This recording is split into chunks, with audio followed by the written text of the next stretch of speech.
Most folks in Eberron live their lives hoping to survive and protect the ones they care about the most.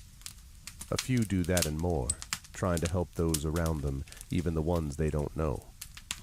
But only one group does all that when no one else can. The King's Citadel. The ones who do the job no one else can do.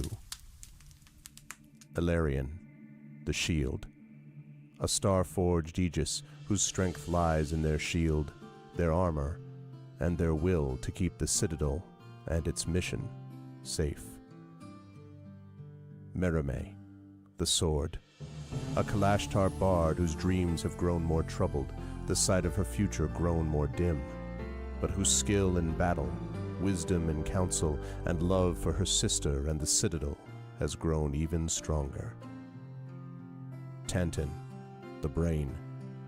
A dragon-marked human artificer whose jovial demeanor conceals a deep curiosity, razor-sharp intellect, and long memory, with knowledge of what he did for the last war, and what he can or must do for the next one. Nisiana, the Heart. A dragon-marked halfling healer whose love for her sister is matched only by her desire to help and heal the members of the Citadel, even as the threats they face grow stronger and stranger, and even if she herself can't know where the next path might lead. Rowan, the Wild Card. A human wild magic sorcerer who's played a dangerous game for most of his life. Now he's gone all in to save his friends. But will he have the chips to pay if his bet is called? These 5 elite operatives came together to aid the salvage outpost of Salvation, where the Grey hovers nearby, a threat and a promise. With the Oracle of War, they found an artifact powerful enough to end a war, or begin one. They traveled to Sharn, City of Towers, and started to unravel the Oracle's mysteries while stopping assassination attempts from the Emerald Claw and the Nation of Thrain. They found Sky Blue, the daring thief somehow tied into the ancient draconic prophecy, and stopped the Claw operative Erulin Karnak before traveling back to Salvation and into the Grey to take down the repurposed Conclave outpost, repel a war-forged invasion, and take the fight to the Lord of Blade's secret fortress, Razorcrag. They found an elemental forge of great power and rescued both hostages from Salvation and the maker of the Oracle of War himself. But the cost, and Braelish soldiers and the mighty floating fortress Argoth, taken by the Lord of Blades himself, was high. Now the King's Citadel must widen their world, traveling to the neighboring countries of Karnath, Thrain, and beyond. They've saved Salvation, navigated Sharn, and neutralized Razorcrag. But can they learn the Oracle's secrets, unmask the Emerald Claw, and stop a war? Only if they remember that in the end all they have is each other and the King's Citadel. Long live the King. Welcome to Eberron. Welcome to Corvair. Welcome to the world beyond Salvation.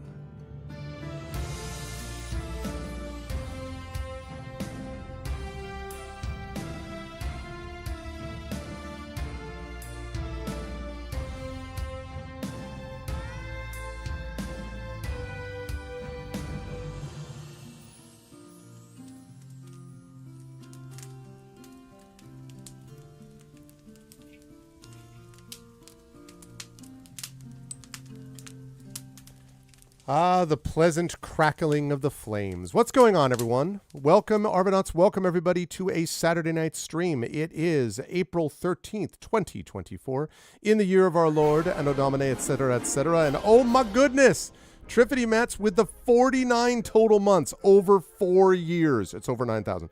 Over 4 years of support now. Thank you so much, Triffid. Really appreciate that.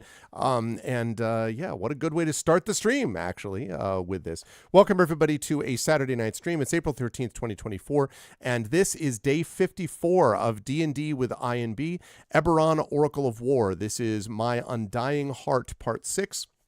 and quite possibly the final part of my Undying Heart, but I'm not 100% sure because it's going to partly depend on how the party handles things today. They've got some stuff done really well, and then they've got some other stuff where it's like, well, we're going to see what happens when they, do things like... try to get a vampire out of a facility that is trying to stop them, so it should be fine. But before we go any further, a couple of reminders about ways to support us here in the channel. If you haven't done so, please follow the channel. Please check out our YouTube with !ArvTube. And if you're watching me over on YouTube, welcome. We have a new record in subscribers over there. We're trying to get more people over there as well, though. So please consider jumping on board and supporting us by subscribing over on the YouTube channel. Free for you to do that, but it really does help us out. And you can get information and notifications about when new video content is posted up there, and there is new content over there every week. So there's that. !ArvCord is our Discord channel where you can hang out with the Arvanauts in between streams. And hey, Zed Proxy, good to see you. So !ArvTreon for that. !ArvCord for that. !ArvTweets, that is my Twitter. You can follow me over there and on Blue Sky, !ArvSky, and the website for this, arvaneleron.com. Financially, !ArvShop, that's the merchandise area. I am repping the shirt for this crew, D&D with Infinity and Beyond, Eberron Oracle of War, the best bad idea we've ever had. I am repping that shirt today as we speak, so you can get something like it, which is going to look good for you, but also will help the channel. You can also support us over on the Patreon, !ArvTreon. We're trying to get that number back into triple digits today, and I would love to see that happen. And I might even be inclined to help out the players a little bit further if we were to get to that number, so we will see if that happens or not. But in any case, that's !ArvTreon. Great stuff for you and great stuff for the channel as a whole. Subbing to the channel as Triffid just did. No, I know. It's all anticipation, Triffid. It's all anticipation. !ArvTreon for that. Subbing to the channel is always really appreciated as well, as Triffid was kind enough to just do. Subbing and resubbing gets you those custom sub badges and emotes to use here, there, and everywhere across Twitch. And again, you can also get inspirations for our players along with exactly anticipation. But anyway, so there's that. And you can also get those support with the Patreon. Will also give you the inspirations for our players if you support at the right tier. On the publishing front, !Icarus, my graphic novel from the amazing Athos Arts. !Library, my Tales and Tomes, The Forbidden Library. That's my 5e adventure and source book from Alligator Alley Entertainment. And of course, Greyshade, that's my Greyshade IP. First two books in that series, Greyshade and Renegade, already out, critically acclaimed, award-winning. You can get those right now at that link. You can also get the audiobook of Greyshade from our very own Trent Sparks there. You can pre-order the tabletop role-playing game of Greyshade. We're going to have a playtest for the Kickstarter backers going up on that very early next week. And then soon after that, we're going to be releasing more information to the general public. That is going to be out at the end of this year. We are very excited about it, all of the people involved. That's coming out from Alligator Alley with Brandon O'Brien as your lead designer. That's going to be amazing. And then Greyshade will also get you over to the link where you can get the final book in the Grey Assassin trilogy called Heretic, being edited by the amazing Emily Bell from the amazing Athos Arts, and that is going to be out in the summer of this year. Blurbs and information like that is starting to come in and is looking very good, very promising. People are responding to it very well, and I am very happy to hear it. So that is coming up as well, and would love all of you to find out about that and pre-order that over there too. Finally, if you have not already done so, please consider supporting the various causes we have. BLM, Black Lives Matter, important to affirm and assert the significance and importance of Black lives. Help Now, the World Health Organization page on suicide prevention. Important to reach out to others when you need help and reach out to others when they need help as well. And Ukraine, Ukraine, to help the people of Ukraine as they fight back against an illegal and illegitimate war with bravery and courage, and send the message we will do so for others in this situation in the future. Now, turning this off, and I'm going to turn this on just so people can see I do indeed have the shirt. The shirt does exist. It's good to see everybody here. Hope all is well. We are going to be on tonight, and then on Tuesday I'll be back with some Beowulf Age of Heroes, and then I'll be playing some Talisman Adventures with the GOG crew Tuesday afternoon, and then I'll be over back on this channel Tuesday evening for the Arvocalist as we continue our playthrough of the Banner Saga 3. So that's what I've got geared up right now, but what we have geared up now over on this channel is some Dungeons and Dragons. So I'm going to unmute myself so the folks know we're ready to go. I apologize for whoever I may have interrupted inadvertently because I couldn't hear them. Then I'm going to unmute them. And last but certainly not least, I'm going to head over to reveal the incredible crew, which is ready and prepared to go. Oh, is Brandon? Then I interrupted. I apologize. Of all the people, I was hoping I might interrupt Trent again because it's just as in accordance with the prophecy. But no, in this case, it was just Brandon. Anyway, it's a pleasure to see this smiling crew. We are ready to go. Just Brandon? It was. I just listen. I mean, I'm just saying. But I am very excited to have the crew with us, and I'm going to start with the bottom left of the ziggurat as per usual. Someone who is drinking coffee or tea or hot chocolate or water. Whiskey, rum, arsenic. Okay, water, what is it that you're water. actually? What have you got, Trent? Water. It's 2 cups from a barbecue place called Dickie's that doesn't exist here anymore because my housemate and I liked it. Oh, right. So they were like, we have to close down immediately. Exactly. It started with the These two onion again. tanglers. Yeah, started with the onion tanglers on the menu. He loved the onion tanglers, so they got rid of them. And then it just kept going until eventually they're like, the soft serve ice cream thing it was all you could scarf down. Soft serve ice cream machine. It started becoming more of a milkshake machine that just kind of sucked. Yeah. And then they just closed down. And so, but we have many cups from this place. So the spirit of Dickie's endures, I guess. This is my teacup, but it's empty except for a couple of slowly desiccating tea bags and a hazelnut coffee mate who unfortunately is not our sponsor because one day probably 4 years ago I bought it by mistake and he hates hazelnut. So that and powdered coffee. Hi, I'm are we doing introductions now? Yes, am I supposed to be? Yes, okay, we are supposed to be introducing myself. Yes. Right, so I'm Trent Sparks. I'm a professional voice actor here in not quite sunny California. Yeah, not really. And Creamer spokesperson or wannabe Creamer yeah, exactly. spokesperson. Spokesperson, yeah, exactly. Not really, no. Don't do dairy that much. I mean, geez, still not like I did back in like 2018 when I wound up in the hospital. Never mind. It's not part of my introduction. So I'm getting there. No, I'm sighing at the memory of remembering when you were in the hospital. It wasn't a good time for any of us. Yeah, your friends. No, look, I would hope not. Anyway, so and I narrate books for like a couple of these people. Yes, indeed. And is exceptionally good at it. So just keep that in mind. Except maybe for Jan, I'm still working on getting the the narrating done. Thing. But soon. That's because I've got more than 10 things to do. Actually, it's not you that I have to be mad at. It's a certain other editor in this stream that I have to be mad at because of that. How dare you get mad at Greg? He's right here. Wow. Okay. Greg has never been my editor. This is true. And if I did, I'd get the stuff back immediately without a husband. Anyway. So what you're saying, John, is you feel no shame. Yeah. Got that right. You feel no shame. Well, I am an editor, so yeah. I did notice you notice though that John has put himself at the bottom of the camera window and is like gradually sinking further and further as this continues. Like, I got to do my adjustment. I am an editor as well, but apparently by being on time and giving people direct instructions, I am considered a hard ass. That was your first mistake. So you need to make sure that you don't do that. So everyone's just like, what? But what will happen Back when she off says something? Anyway. Be erratic. Yeah, exactly. Oh no! Exactly. Oh no! But it is a great pleasure to have someone who is not an editor for John, as far as I know, and that, of course, is Marie Bilodeau.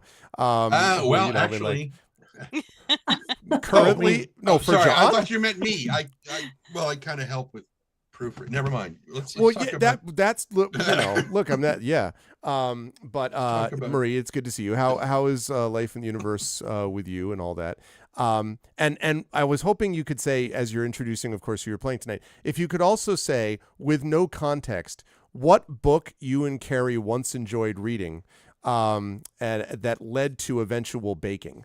I just want to bring this up. This was discussed in the green room, and I found this fascinating. So I just wanted to, Dark Tide is the title of the book. Dark Tide. Dark Tide. That's a great. There you go. There you go. And it is an excellent book. I devoured it. So, And then It she was under the devoured cookies. the dark Yeah. tide. Yeah, like that's exactly right. It was the dark tide. Yes, so go check it out. Very good. I'm not reading the subtitle because that would totally give it away. No, give it away. Right. Right? 100%. But speaking of Dark Tide, I'm doing very good. Thank you so much. But speaking of Dark Tide, part of the reason I'm doing so good is because we just did our own Dungeons and Dragons this afternoon. And because we're playing Dungeons and Dragons and we're all in our 40s, last week we had like caviar was on the menu with oysters.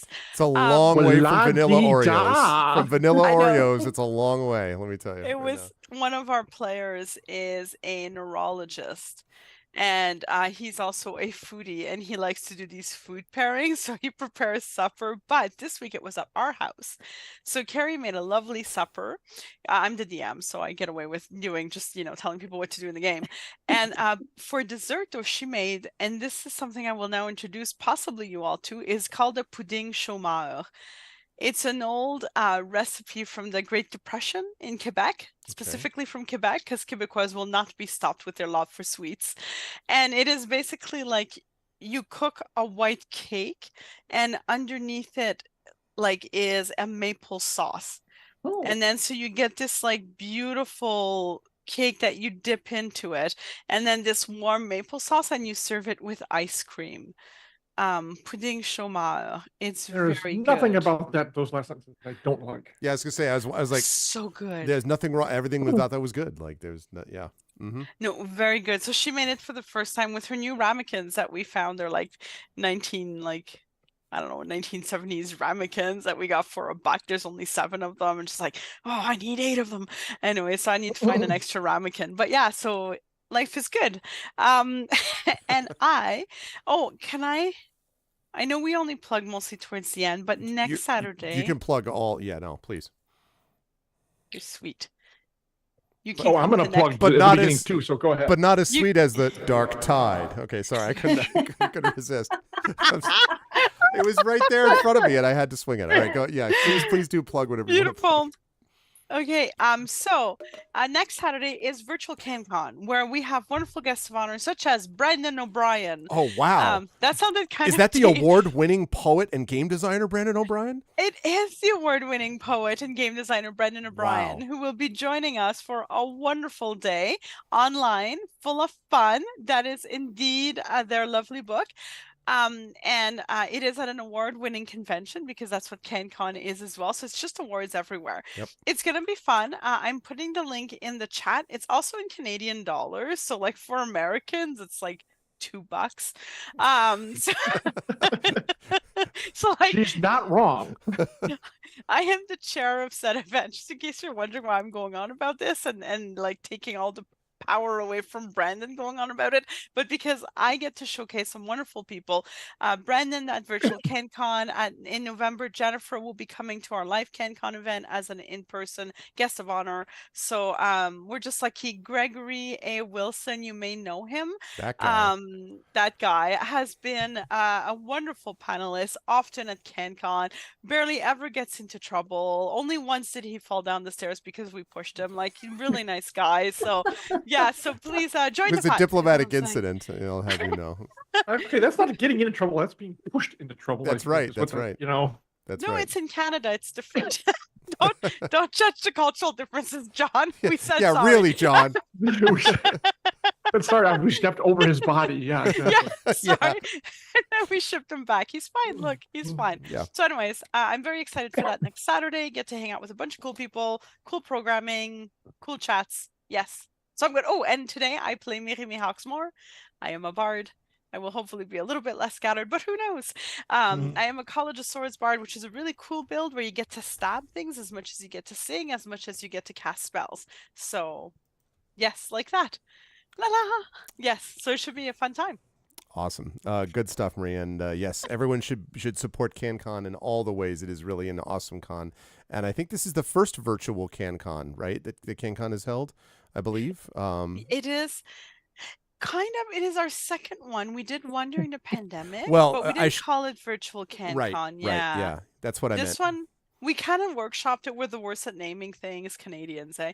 We like went virtual CanCon, and then we thought CanCon line a bit, and then like people were like Can line, and I'm like, well, virtually that's hard to do. So, anyways, we didn't really come up with a title yet. So we're still calling it virtual CanCon, and it's in a week. So it'll probably remain virtual CanCon.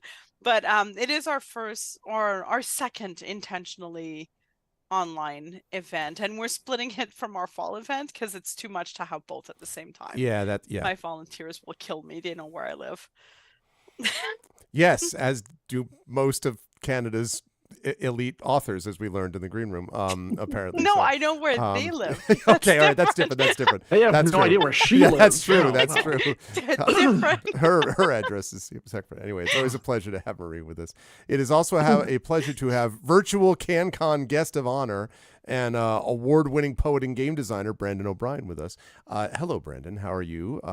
How's life in the universe with you? What's going on in your neck of the woods, and who are you playing today? Hello, everybody. I am just Brandon O'Brien, as previously stated. I am okay. This week has been a lot, but a lot of very cool things have been happening as a result of that. As previously stated, Virtual CanCon is coming up, and I'm very much looking forward to it.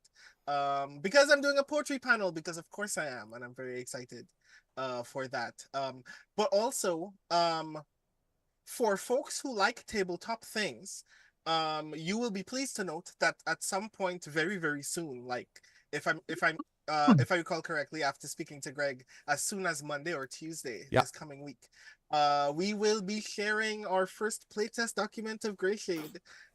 So if you backed the thing and would like to see what the thing looks like, please be patient with me. I'm trying my best, but I am very excited for the things that we have come up with. And I hope that you get to look at it and tell us what you think. But also, another thing is also playtesting has also begun playtesting already that you can apply to check out already, which is Tomb Raider, Shadows of Truth.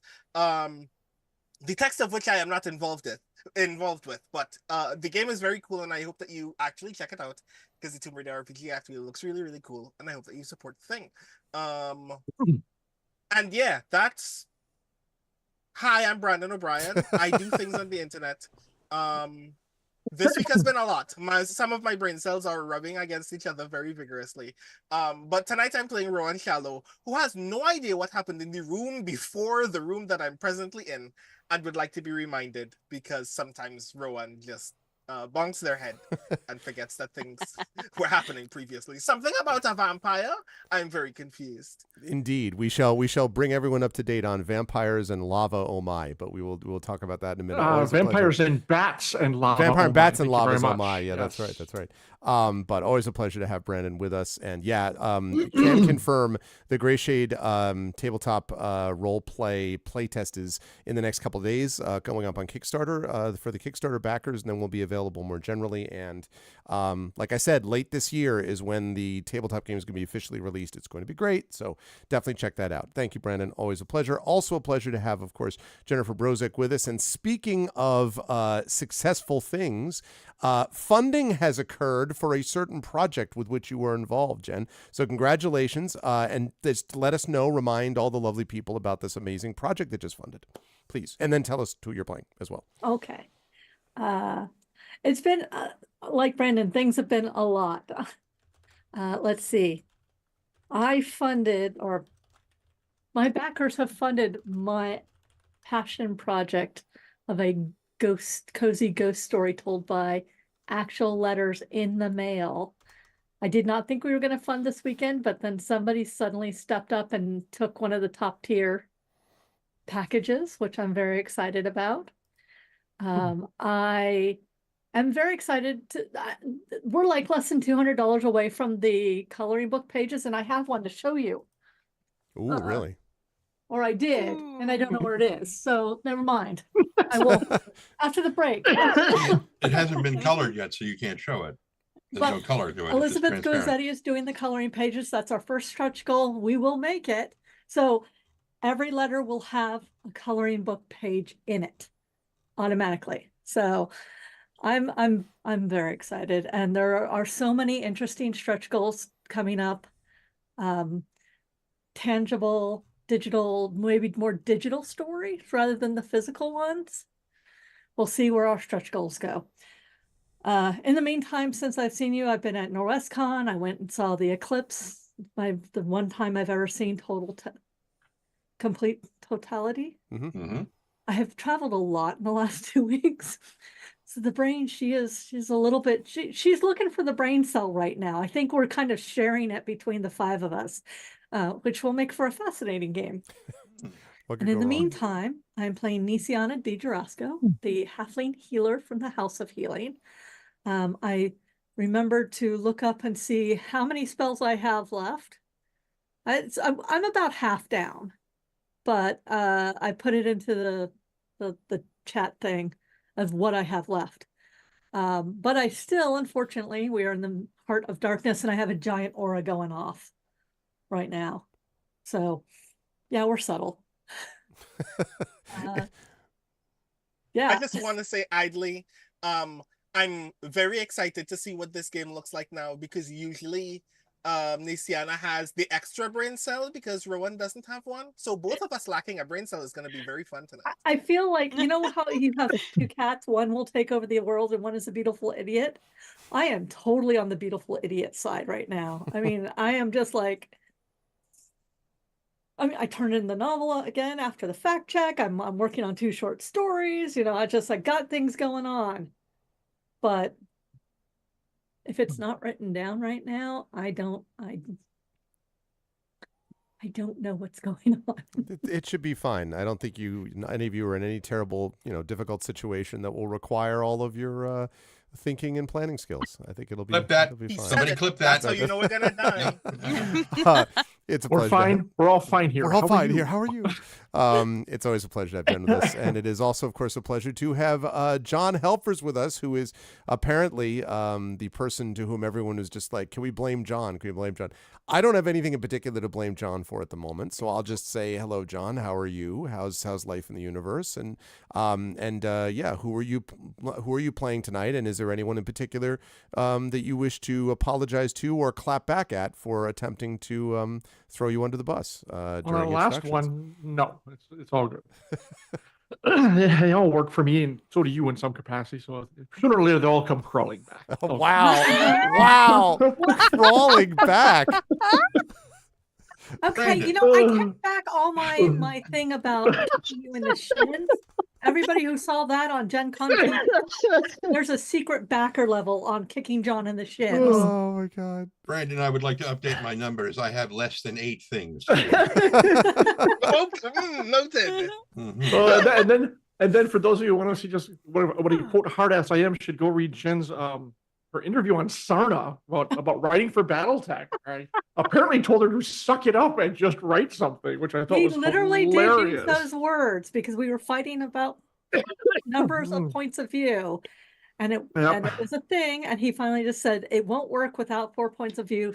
Suck it up and write it." And was I correct? I believe the answer is yes. You were correct.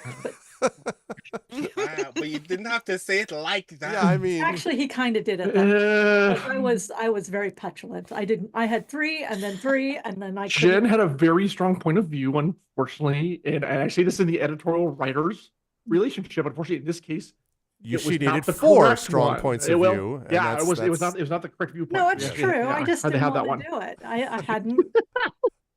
I don't like my plans. I'm taking this note. Sometimes the writer is wrong. Yeah, that's a typical author thing. I don't wanna. Yes, exactly. Yes. As an editor, I do run into that a lot too. So it's true. It's true. Yeah. I don't think I've ever told anybody to suck it up, though. But yes, everyone here has written for me, or edited, or proofread, or copy edited, or in some way, shape, or form, or audio recorded. So yeah, it's a good group. Good group. Has everyone? What? Yes, in one of those capacities, writing, editing, or audio recording. Yeah. I'm just waiting to hear back about the thing that I wrote. Oh, yes, exactly. See, so the short story, the one that I know I turned one in 2022. Yeah, so you got nothing on Prozac there. Mm-hmm. Brandon. So, yeah. Wow. So I'll get back to you in 2025. Don't worry. Speaking of BattleTech, however, it's my turn to shill something since everyone's been doing that. And congrats on everyone, the virtual con, the guest of honor, and Jen's Kickstarter. Always great when a campaign succeeds. Love to see that. We have a little bit of a humble bundle for. Come on, you go if it'll work for the next iteration of the BattleTech fiction books. There we go. And this one, because I reminded Humble Bundle to do it, you can actually, if you didn't pick up the first one, it is an add-on at the top level, which is like, it says 76. It's really like 120 novels for $30. You can't beat this deal. It's crazy. So if you didn't get in on the last one, you can get them all now for the low, low price of $30. It's kind of nuts. Wow. It's been doing very well. So the link is there. Feel free to share with other people who may not know about it. We've been promoting it pretty hard. It's been doing quite well. But I want to get this out, the word out, or just come and pick up for $30, like 120 books. All good. Yes, this has also been a week for me. Yesterday I had to do my taxes not once but twice because the stupid program malfunctioned. But that's neither here nor there. Yeah, it's been a week. I'm still trying to get over this cold, so I may be I'm going to try to keep my mic muted so I don't cough in everyone's ears. But yes, I am John Helfers, and I do things with words and assign other people to do things with words, and we all do things with words. And I am playing Ilarion, the Starforged Aegis, who was spectacularly, incredibly ineffective in the last fight we had. And still flicking off bits of like cooling lava off my armor. Thank you very much. But I did have the last laugh. Thank you very much. With a stake to the heart of the vampire after I pried off his little home away from home, his coffin away from home, and we now have a immobilized vampire with a stake through its heart, and we're gonna move on and try to get the hell out of here. As last I remember. That's pretty much exactly right. Stake through the heart, and you're to blame. We have. There are like two people who are like, so pretty much yes. Anyway, a little shout out to the Gen X or Gen X adjacent folks. Anyway, it's a pleasure to have all these people here. I do also want to quickly note that since people had been asking about this, that yesterday was my 12-year streamiversary. And so I have been streaming since April 12th, 2012. And so it is, it's been quite a while. So it's now been 12 years of that. And I found out, because Twitch told me, that 2 weeks from today is my affiliate anniversary. It's when I became a Twitch affiliate and started to get emotes and things like that. So I don't entirely know yet what that's going to incorporate, but since it will be this group, I believe, in 2 weeks, that may or may not involve some kind of bonus or benefit to them. We'll have to see how these things work out. So anyway, just a quick shout out and thank you to everyone in the chat, and for those of you who sent along best wishes, thank you. I appreciate it. Thank you all for being awesome and being the best people on Twitch to make this possible. And now, with no further ado, let's talk about what happened in our last session. And to do that, I'm going to switch us over to the map so you can see an enormous amount of lava, because in our last session, that's what the party was dealing with. Mostly off the top of the screen right now. So okay, just look, a little listen, bit. I mean, I'm trying to also include you, but if you want me to just focus on this, just say it. There. Dark Tide. Okay, anyway. Actually, there's a lot of light there. I don't think it's really a dark tide. Listen, you know what? I can open that door. All right, I'll turn this car around. This in our last session, the Incredible Infinity and Beyond crew in the game, known as, of course, as the King's Citadel, had entered in a very special and important mission, and it was a mission to get Widmuth, the head of a sect of Emerald Claw operatives, to basically to find this person, get them, and then bring them back for interrogation, because it is this person who was partially responsible for the construction of the Oracle of Bones, a companion device, one might almost say. I hesitate to call it a sister device, because I don't think it's anything like, oh, they get along really well. It was just another oracle like the Oracle of War. And the Oracle of Bones has the potential to be incredibly imbalancing and dangerous, because it has the potential, apparently, to lead to a forge which could construct enormous armies of Warforged at scale. And that, for the Lord of Blades, who the party has had a run-in with quite recently, would be very bad. Everyone is in agreement. And so the Institute of 12 sent the party, set the King's Citadel, with the blessing of Brayland, which supports the Institute of 12, to this area to try to get get in, get Widmund, and then get out. All that's fine, except that getting into the complex was actually reasonably straightforward, more straightforward than some might have thought. The party managed to fool the people on the outside into thinking they were certain acolytes who had come to be incorporated into the Emerald Claw, and then went further along and managed to get through several puzzle rooms and escaped falling into lava and all these other kinds of things, and finally made their way to Widmund's room, except that what they discovered there was Widmund was a vampire, so that was the first problem. And then the second problem was there was also a whole lot of lava that began to pour into the room after the door had been shut, after Widmund as a vampire was not going to be as affected by this as everybody else. This turned out to be not therefore easy to deal with, but the party did manage to, in the end, defeat Widmund and now have an incapacitated vampire with them, and that's all great. The bad news is that at the very end of the session last time, after the party had managed to escape this room, and here I will leave behind the room where that all happened, the room where it happened, and go over to here, they are now standing outside of that room, but in the distance of the complex, they have heard dong, dong, dark tide dong. Okay, I won't keep. I won't keep making dark tide jokes, but I had to anyway.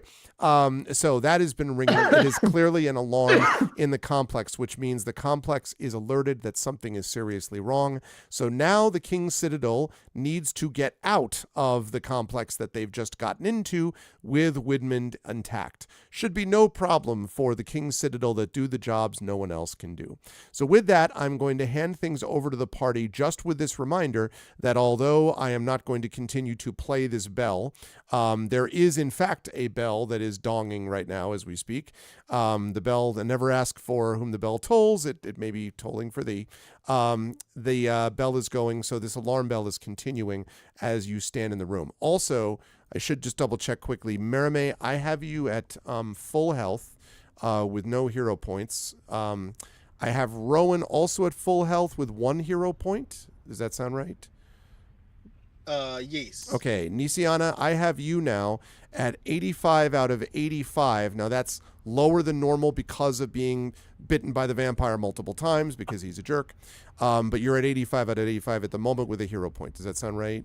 That looks right to me. Okay, Larian, I have you at 70 out of 83, not 96 for the same reason. for the same reason, and 31 out of 48 on the Aegis. That is correct. With a hero point.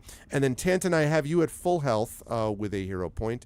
But Spanner, the best boy, has only 18 out of 62 health as we currently speak. But confirm for me if that's right. He's not here. Oh, right. He never. Yes, that's right. He never actually. Irrelevant. Never mind. Never mind. Right. Okay, and then we have Widmund with hit points, currently sitting in an incapacitated He's state. got And a one. stick in the heart. Okay. Yeah, that's the one. Yes, the Staked one right through the heart. All right, so I'm going to hand this back over to the He party. has Schrodinger's hit point. Yes. There is nobody in the room at the moment, but except for yourselves. But there is this bell that is ringing through the complex. Tantan, I believe you have something you'd like to execute besides the vampire. Well, that would be interesting, wouldn't it? No, I think perhaps we should hide.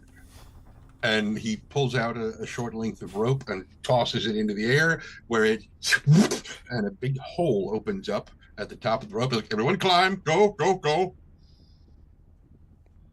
Dong. I start climbing immediately. Okay. Yep. Quick. I will do the same. How many people will the rope trick hold? Or All how of us. big is it? It will hold all of you? Okay. Including incapacitated vampires. Yep. All right, just want to make sure. Okay. All right, so you're able to go up into the rope trick. Yep, I will pass the vampire up, and I'm the last one to leave the floor. Okay. How long is the rope trick? It's an hour? An hour. Okay. All right. And as soon as Tantan gets in there, he starts pulling out the pieces of the old bag of holding and starts stitching them back together again. Okay. Within the rope trick dimensional space, I just want to make sure I'm clear about It'll be fine. I was just doing something that was going to make people be concerned for 5 seconds. So it's fine. It's like the classic. What happens if you put a portable hole in a bag of holding? You know that. Kind of. Right. So all right, you're able to start putting that together. As you're doing that, by the way, does people generally like to? Does the rope trick area look like anything in particular? Some people decorate the inside of it. Does it look like a workshop? No. Does it look like anything? It's just blank space. Blank space. Okay. All right. What are the rest of you doing as Tanton is putting together this bag of holding? We're gonna have 10 minutes. I am gonna use mend on 10 minutes worth of mend on.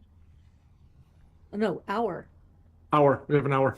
I can't do anything to get spells back at this point. So yeah, I'm just basically gonna use mend on Spanner until he is. Banner's not here. No, he's gone. Oh. Yep. Oh, damn. Okay. Well, I guess I'm not.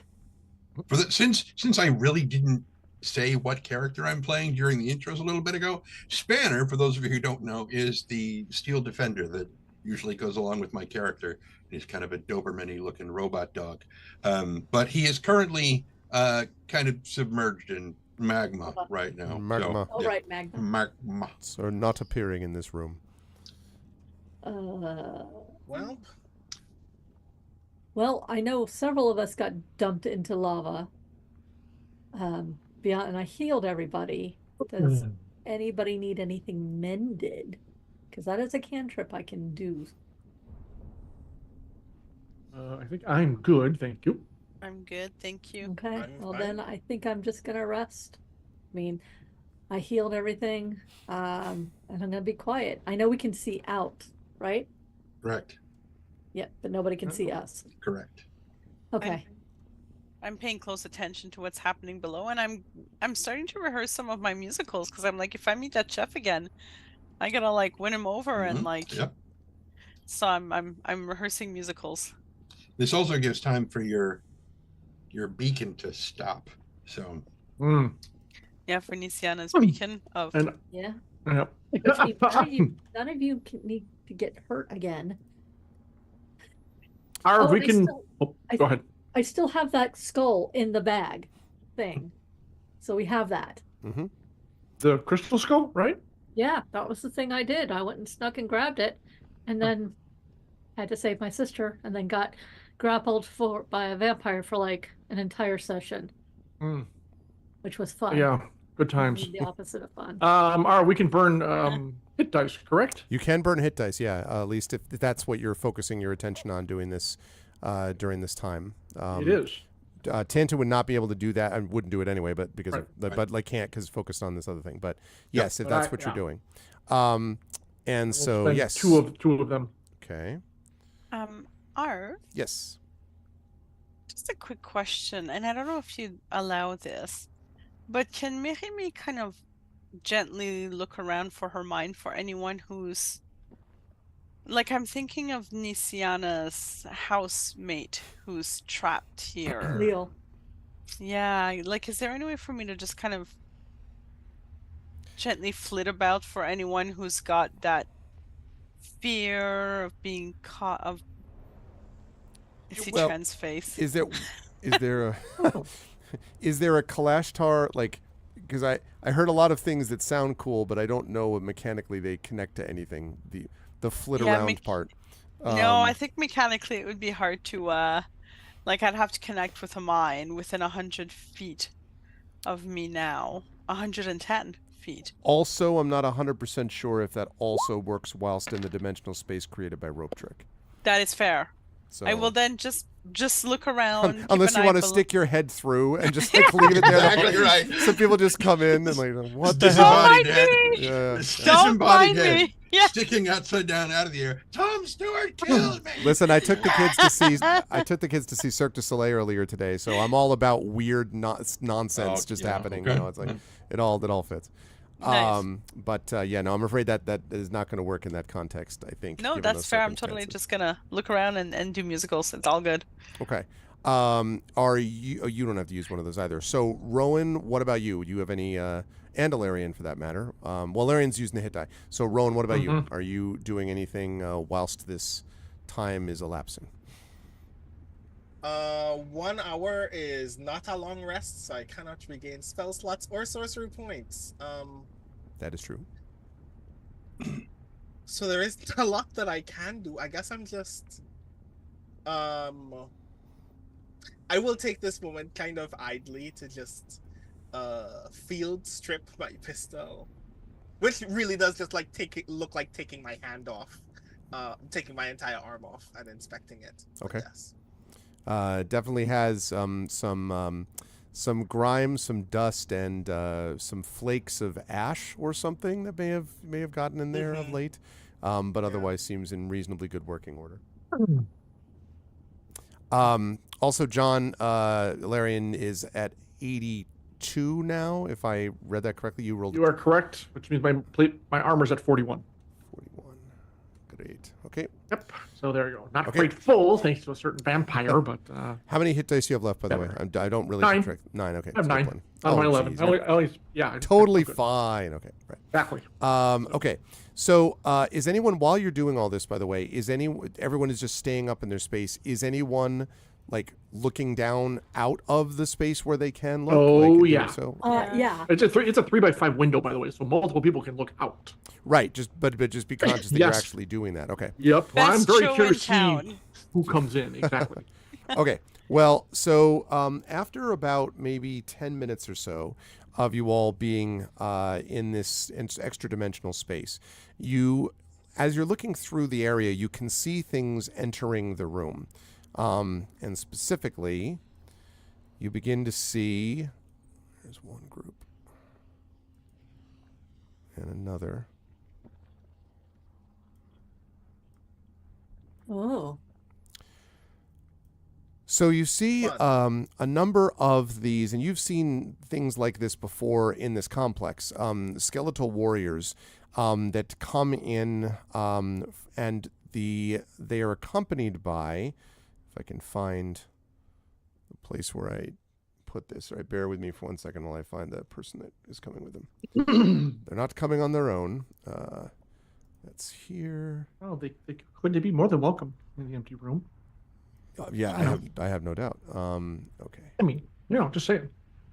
It's an empty room. What are they going to find? Okay, right here. Right, and behind them, there we go. Nothing to see here whatsoever. Right behind them, and urging them along, you see a familiar cloaked figure. Let me turn that back on so the chat can see it. A familiar cloaked figure. This is actually a person that you first met when you arrived at this place and actually entered into the place. And it is Hadriana.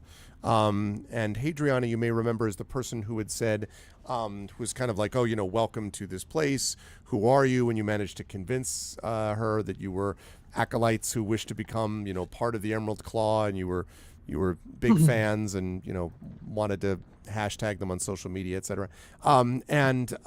So she is behind these 6 undead soldiers and walks in, and she kind of gestures left and right, and they loop around. So you have this very odd experience at one point of watching as the sort of top of the sword of one of the warriors is not all that far from, the bottom where you're sort of looking out of the window as they go underneath. And then she comes in as well, and you're pretty sure, those of you looking through, that there are more behind her. If you had to guess, she's probably got a good 8 to 10 of these ones with her. And they're sort of looping around, and she comes to the door, and she sort of waits and then opens the door. And the door does not release lava. By this point, the lava has receded, and there's just sort of cooling magma in the room. But the rest of it is sort of receded. You can't see very far into it, but I'm not going to bother to delete all this now because it's going to take a long time to get rid of all the lava I added in there. But the point is that is gone, and so she looks in and kind of looks out and then comes up and stops right underneath where you all are. and then kind of looks up at the ceiling, and so is like looking directly at you, even though it can't see you, and then like sniffs the air almost, and then blinks and then lowers her face again. And I it couldn't death says, from above her right now. Just saying. Don't do it. and then says, two stay here, the rest with me, and turns around and departs. So two of these guys stay here, apparently guarding the outside of the room, while she goes someplace, although you don't know entirely where. I will put her elsewhere on the map for the moment, but that doesn't mean that she's necessarily there. It just means she's out of that room. So we don't see which way she leaves. Well, no. She leaves. You know that she leaves this way. There's only the one way. Yeah, there's only the one way out. Is that room down there? Yeah, you can't see beyond what. Once she gets past that room, you can't see her. Question. Sure. Can you cast a spell outside rope trick? I think you can if you yourself are exited rope. Like if you lean down out of rope trick, but you have to be revealed to do that. If you follow what I mean. Fun, grand. That's still worth it. That is The still worth it. question is, are they looking in or are they looking out? Looking in, they're clearly looking in. Hmm. The little animated swords waving. It's so cute. Yeah. I know. Poised and Do ready. I want to risk a stupid thing? I mean, it is on brand. Right? Done. And on brand done in this case. There you Okay, go, sorry, there I you go. just was waiting. Wait, I can't believe I say I did miss this. I can't believe I'm saying that, but it's true. the spell the cantrip I wanna cast does have somatic components, so they don't need to see enough of my head for me to do the thing. Okay. I just like lean half of my head out Okay. of the rope trick to cast a minor illusion. Okay. Give me a second here. I'm going to see whether they perceive Oh boy. you doing this. Well, it's now that they can get us.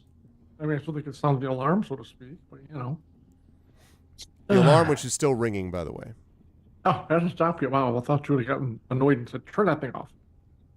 Wow. Doesn't matter. Miriam is rocking out. She's playing as loud as she possibly can because she knows that nobody can hear it. I'm giving you really cool background music Mhm. The there. whole thing has been this opening direct. So apparently there's a special god that protects people who make decide to do what they self-define as stupid. So neither one of these seem to be looking in your direction, Rowan. Oh, God. Grand. Wow. Cool. I am going to cast a minor illusion. I will describe the entire minute as I have imagined it, which is Okay. the sound of me, Rowan, saying, "We need to get out of here very, very quickly," and then running frantically with the loudest shoes I have ever heard in my life. He's got wooden clogs on. Mhm. But the sound is coming from the other side of the formerly lava door and moving away from it. Oh, okay. How loud are you able to? I understand the loudest shoes of all time, but I'm trying to think. Let me take. I thought a I could look. do a lion's up to a lion's roar. Is that my illusion? Yeah. Which Yeah. is Yeah. loud. Yeah, Yeah. exactly. It is- Kinda- it kinda is my Beating loud. point. of drums. It is Yeah. loud. I'm And trying to for think the about. minute, yeah. and for the minute, throughout the minute, I can change sounds. So it is me talking very loudly, me running very loudly. Is it my on loop companions though? Complaining very loudly. Yeah. So you do it for like 15 seconds, and then it's like tick tick tick. Yeah. I'm going to run. Tick tick tick tick. Tick. Yeah, like it keeps doing that. We need to get out of here. Let us go this way. Clop, clop, clop, clop, clop. Oh my god. All right. Damn it, don't make me laugh. No one, we are going to get captured if they find us walking in this direction. Clop, clop, clop, clop, clop. Okay. So, Several moments pass as this is happening, and then you see this one, and I have to. Okay, this is going to get a little bit crowded. So let me move this back here for just a second. I'm going to move all of As you 50 lovely skeletons walk in. folks. Yeah, I know, right? No. I'm just moving all of you out of the way for a moment. So this one comes in here. Okay, and then this one as well. So this one then is going to. I really wish they wouldn't put the thing right there. Okay. No, like that. Okay, so this one opens the door and is sort of stands just looking into the hallway. And it stands looking into the hallway as its companion comes up alongside. And then both of them are looking into the hallway as they continue to hear, we've got to run now. And they're just staring into the hallway.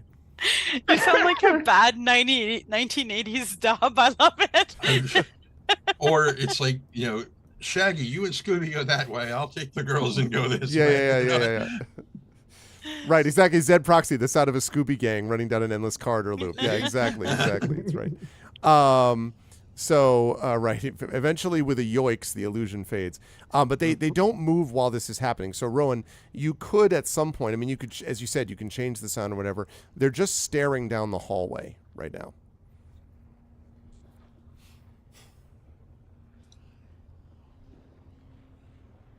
Do I get a sense of what they're looking for?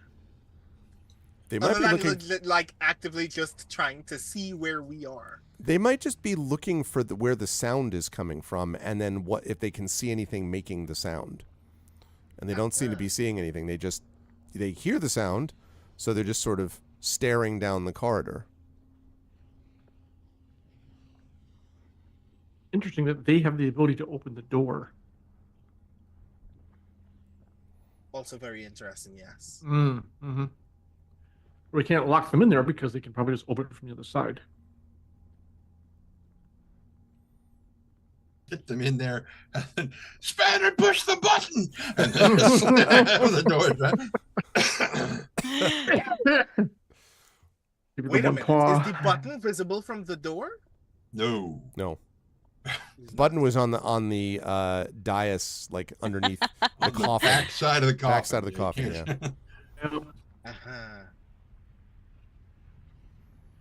And there wasn't an exit from this room.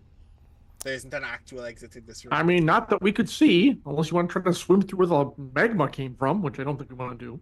Well, that's right inside the door. So the two openings that the magma was pouring out of are right inside that door. Right. Why do we even have that button? It's here because it's on the show.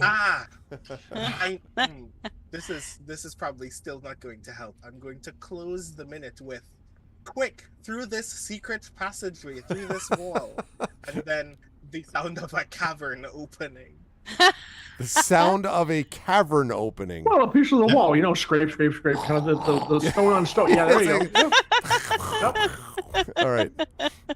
Let me see. There you go. You're welcome. No, you're rolling to see how gullible these two skeletons are. They're not what you would call like they shouldn't have wisdom. They should just do the thing. Well, no, it's the opposite. It's that they're not very deep thinkers, so they're not even going to be like, what do I do now? Right? Like instead they're just sort of like staring down that they were well, I'm not going to tell you what they were told to do, but they were trying to decide like, does this sort of rise to the level of something else they have to do instead? So what it does do instead is cause them to stand exactly at that door and continue to stare down the hallway. They and they can look into much of the room and see much of the room from there. So they seem to be staring into the room. You've definitely got their attention located on the room. You don't think they're room? Say again. The lava room, the former lava room. Okay. Yes. Thank you. But they are not. They don't seem to be making any moves to enter it further. So, up to you if there's anything you want to do about that whilst this is continuing, this particular illusion. How is Tanton doing with the bag of holding? He'll be done before the before the hour's up. This will be about 15 Okay. minutes in by now, so yeah. Okay. Hey, I stopped glowing. And Yay. Tanton's like, wait, I have no light now. No, That's true. And is this circle, was this the aura of life? Nisiana Yes, had up? this was the aura of life. So that's now, that should be Yes. gone, I believe. Okay. Yes. I still have 2 more auras of life, and I still have a ring that has up to level 3. And I still have 2 level 2s, and I still have channel divinity. It'd be funny actually if the aura of life had a reverse effect on skeletons. So like, let's go see, they just sort of collapse to the ground. But that is not how the I aura. was literally about to ask if Yeah, that's it does how not it work that way, wanted sadly. to work, but I was told that life isn't like positive versus negative anymore. Otherwise, I would have cured the hell out of that vampire. mm-hmm. Yeah, no, it doesn't work that way anymore. Yeah, this is not 3rd edition anymore. That is correct. By the way, there is a cat in the room. Everybody drink. Oh yeah, that's Water right. or otherwise. Gotta make sure. I no longer have a drink. Sads. Get out. You have no No. water? You're like I will refresh my water soon. on like an island. How can you not have any water? Well, water, Let's just lean out of my window and fill this cup with salt water. Yes. That's how it works, right? Mhm. So, okay, but assuming that you do not do anything additional, Rowan, then after that minute when the sound fades, they stay staring down the hallway for about another 10 to 15 seconds, and then they return to their spot and face in again. Did they close the door behind them? Yeah, they do that, yes. Okay. They close the door and then go back to where they were. Well, I tried. I thought they'd be more curious, and then I forgot that skeletons don't have eyes. Well, they technically do. They Yeah, have like, I mean, these are, sockets. well, but don't they have the glowing pits? These are like skeleton warriors. I thought they were like a bigger, badassier version of skeletons. Arv, don't they have like the glowing pits in the eyes? They have kind of the thing? yeah, and they're capable of being able to. They do have vision granted them by the unholy rituals that raised them from the dead to begin with. But they are not. Yeah, they're not particularly. Curiosity and sort of improvisational thinking are not high on the list for these things. So this gives you now about 40 minutes left or so, roughly speaking, on the rope trick. Well, I was hoping to not get into any more fighting tonight, but that seems inevitable. So, how prepared are we to just ram through dozens of skeletal soldiers until we reach the exit? Wait, say that again? How willing are we to run through several skeletal soldiers until we get to the exit? So there is a small problem. One, okay, there are many problems. One, there's Including lava. every single skeletal soldier. Yeah, the fact that he said There's tons to lava begin with. Yeah. between us and them. There are broken bridges between us and them. The one exit that we are aware of. At this point, I think our best bet is for Merime to go have a conversation with that cook and find out where the vegetables come in and see if we can go out a back way. Because I would like to think that all the kitchen supplies don't have to go through that lava bridge thing with the secret rooms and all that we had to deal with. I mean, that is incredibly impractical.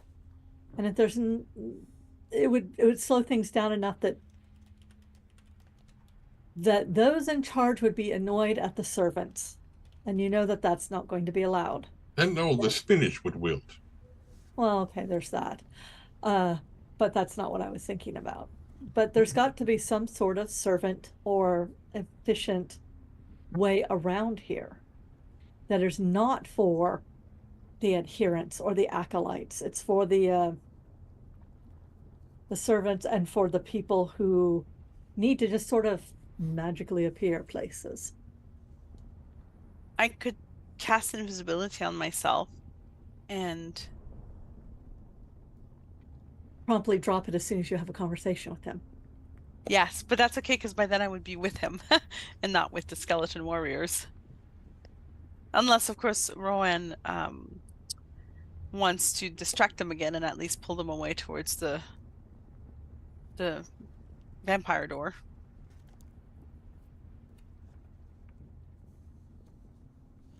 Fine by me. Is there a specific time you'd like to do that?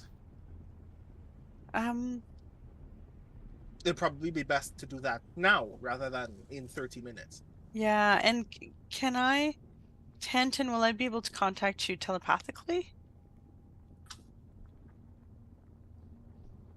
I don't believe, not while we're in here, no.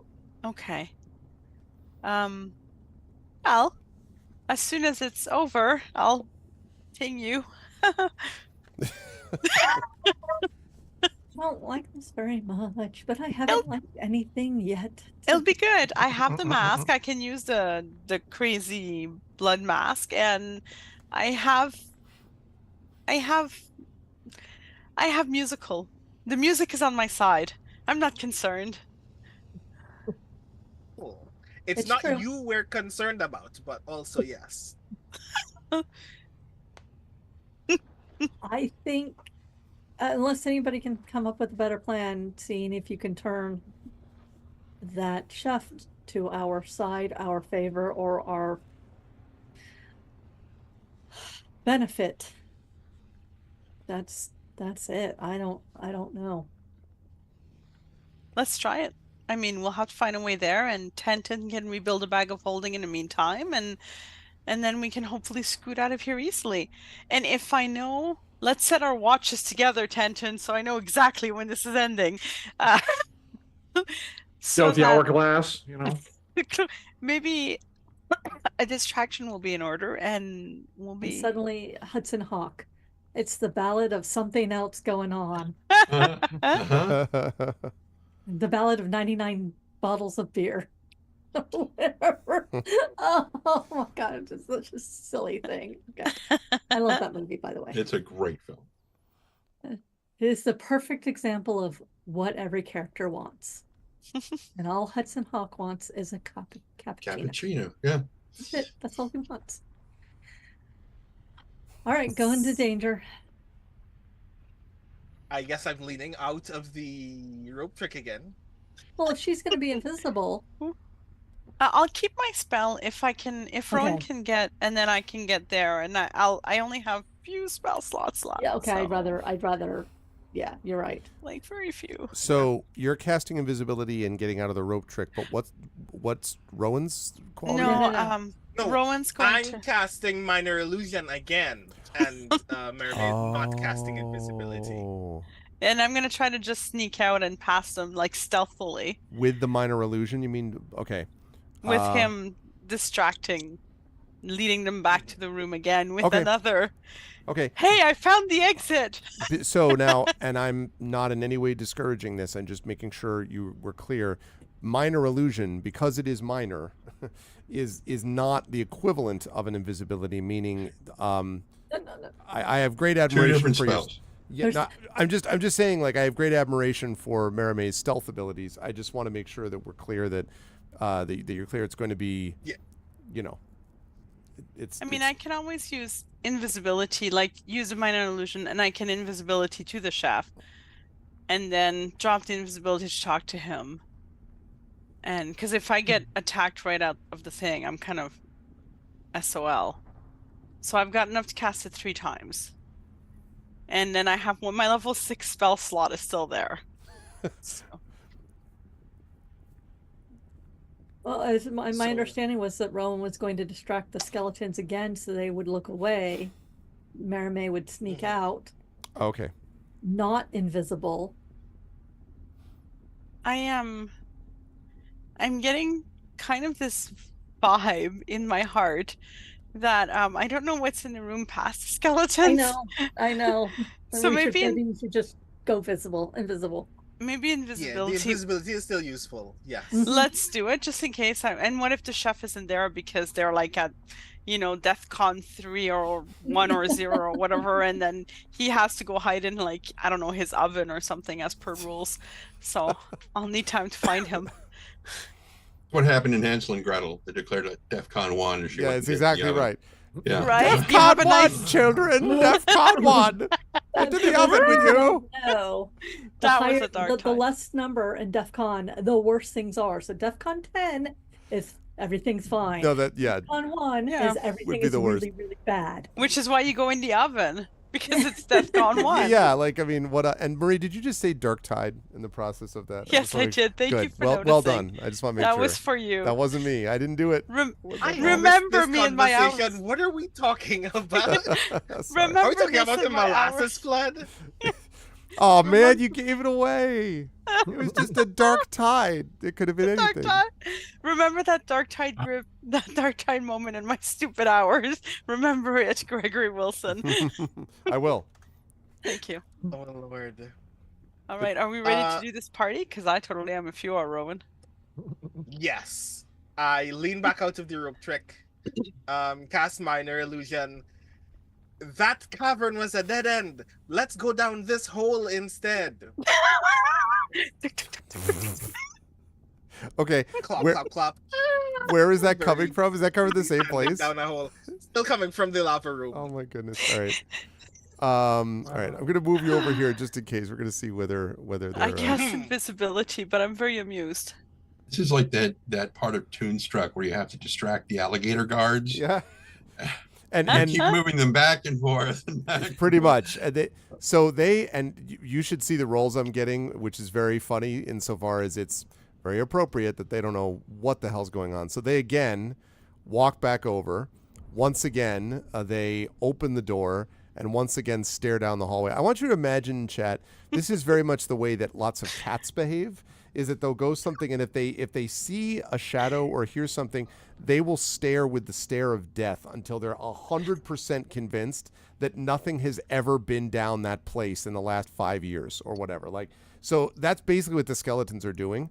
They are just absolutely staring there. So they are staring as this sound, that was a dead end. Let's go down this hole instead, like that type of thing, is echoing. So with that said, Merime, I know you said cast invisibility, so now you're going the other way. Now I'm going down, and yeah, I'm gonna go towards the where I saw the chef before. All right, I need you to make a stealth check as you drop stealthily, I hope, out of the rope trick. Yes, Which is and I pretty will close do to it. where the skeletons are, by the way. So. And I will do it at advantage because I am invisible. Mm-hmm. Yep.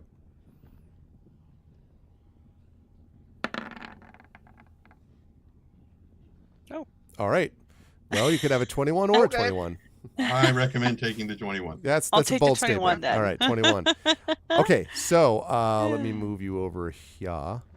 Why did I have you as flying for a while? I'm flying. No, you're not. But I was wondering what that Yes! wing was for. Oh, it might have been. Well, no, I don't know what. May that- have been while they were on the no. I was Because going to say it- while they were on the tensor's floating disk, but it didn't go anywhere. Because it was So- Tantan as well was had funny. this. Tantan has that same symbol, and I'm not certain why.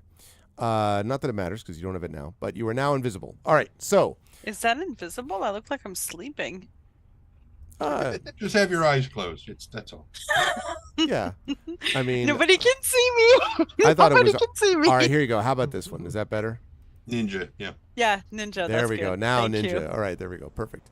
So, you land. They do not turn, and so you can now make your way if you wish in this direction. Yes, let me know if I should like scream or Okay, now catch on stop for fire. a second.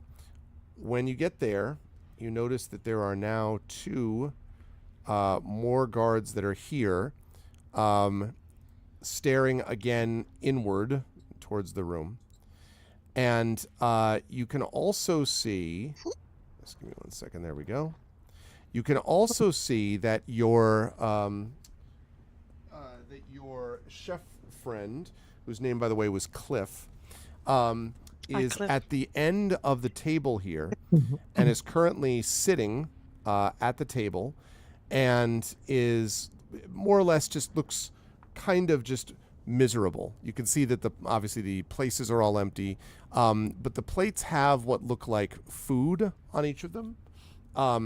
But he looks miserable, and he's just sitting on the edge and kind of like, like sort of twiddling his thumbs. And he seems to be humming something. Mermaid, if you want to make a perception check, you can see if you can hear it well enough. Yes, I really do. Hang on.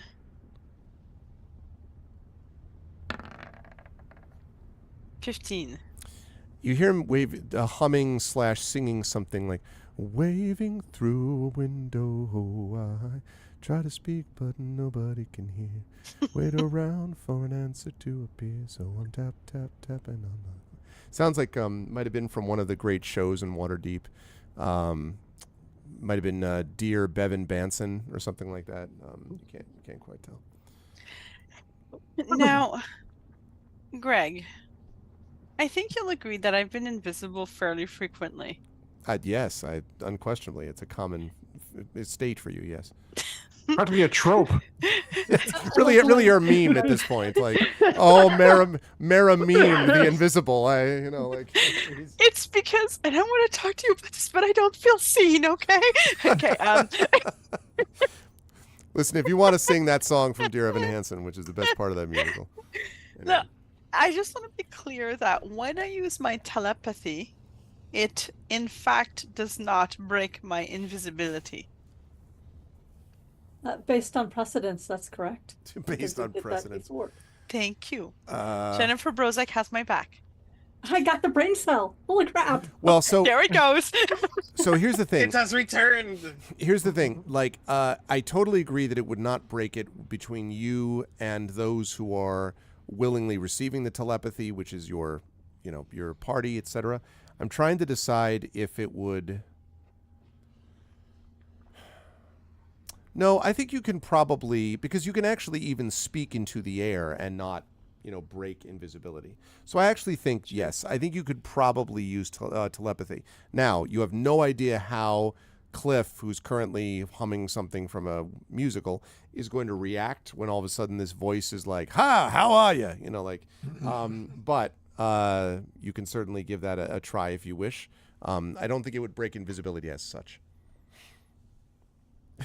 Can Rowan telepathy the original two guys no this way? No, he's not telepathying. Rowan cannot minor illusion telepathy. Minor illusion. Minor illusion. Come on. Very small. And welcome back. Hey, Prince Justin. Hello from the road. Hello from the road. Drive safely on your way back. Good to hear from you. I'm glad you're here. So, yes. What I'm going to do is I am going to mentally sing very gently and softly the same song that he is singing, so that I become an innate part of his musical psyche. I see. Are you harmonizing with him? I am harmonizing, Greg. He's becoming a part of his world. Waving through the window. I'm doing the alto part. Oh, okay. Well, check you out. Okay. Wow. All right. You know what? I'll tell you what. I want a performance check from you, Maramay. If you're going to do all this stuff, let's see whether the precedent is you can do this properly. Should I do it at advantage? No, you should not do it at advantage. You're doing a performance telepathy. It was just a question. Denied. Fired. Oh, gee. Well, you may not totally know this song, so there's this one. It's very wobbly. It's not a very good one. Like, I question his taste a bit in musical. Yeah, that's fair. Like, he at one point is just like, I wait around, and you're like, wait around. Oh, I go down up there. So you can see.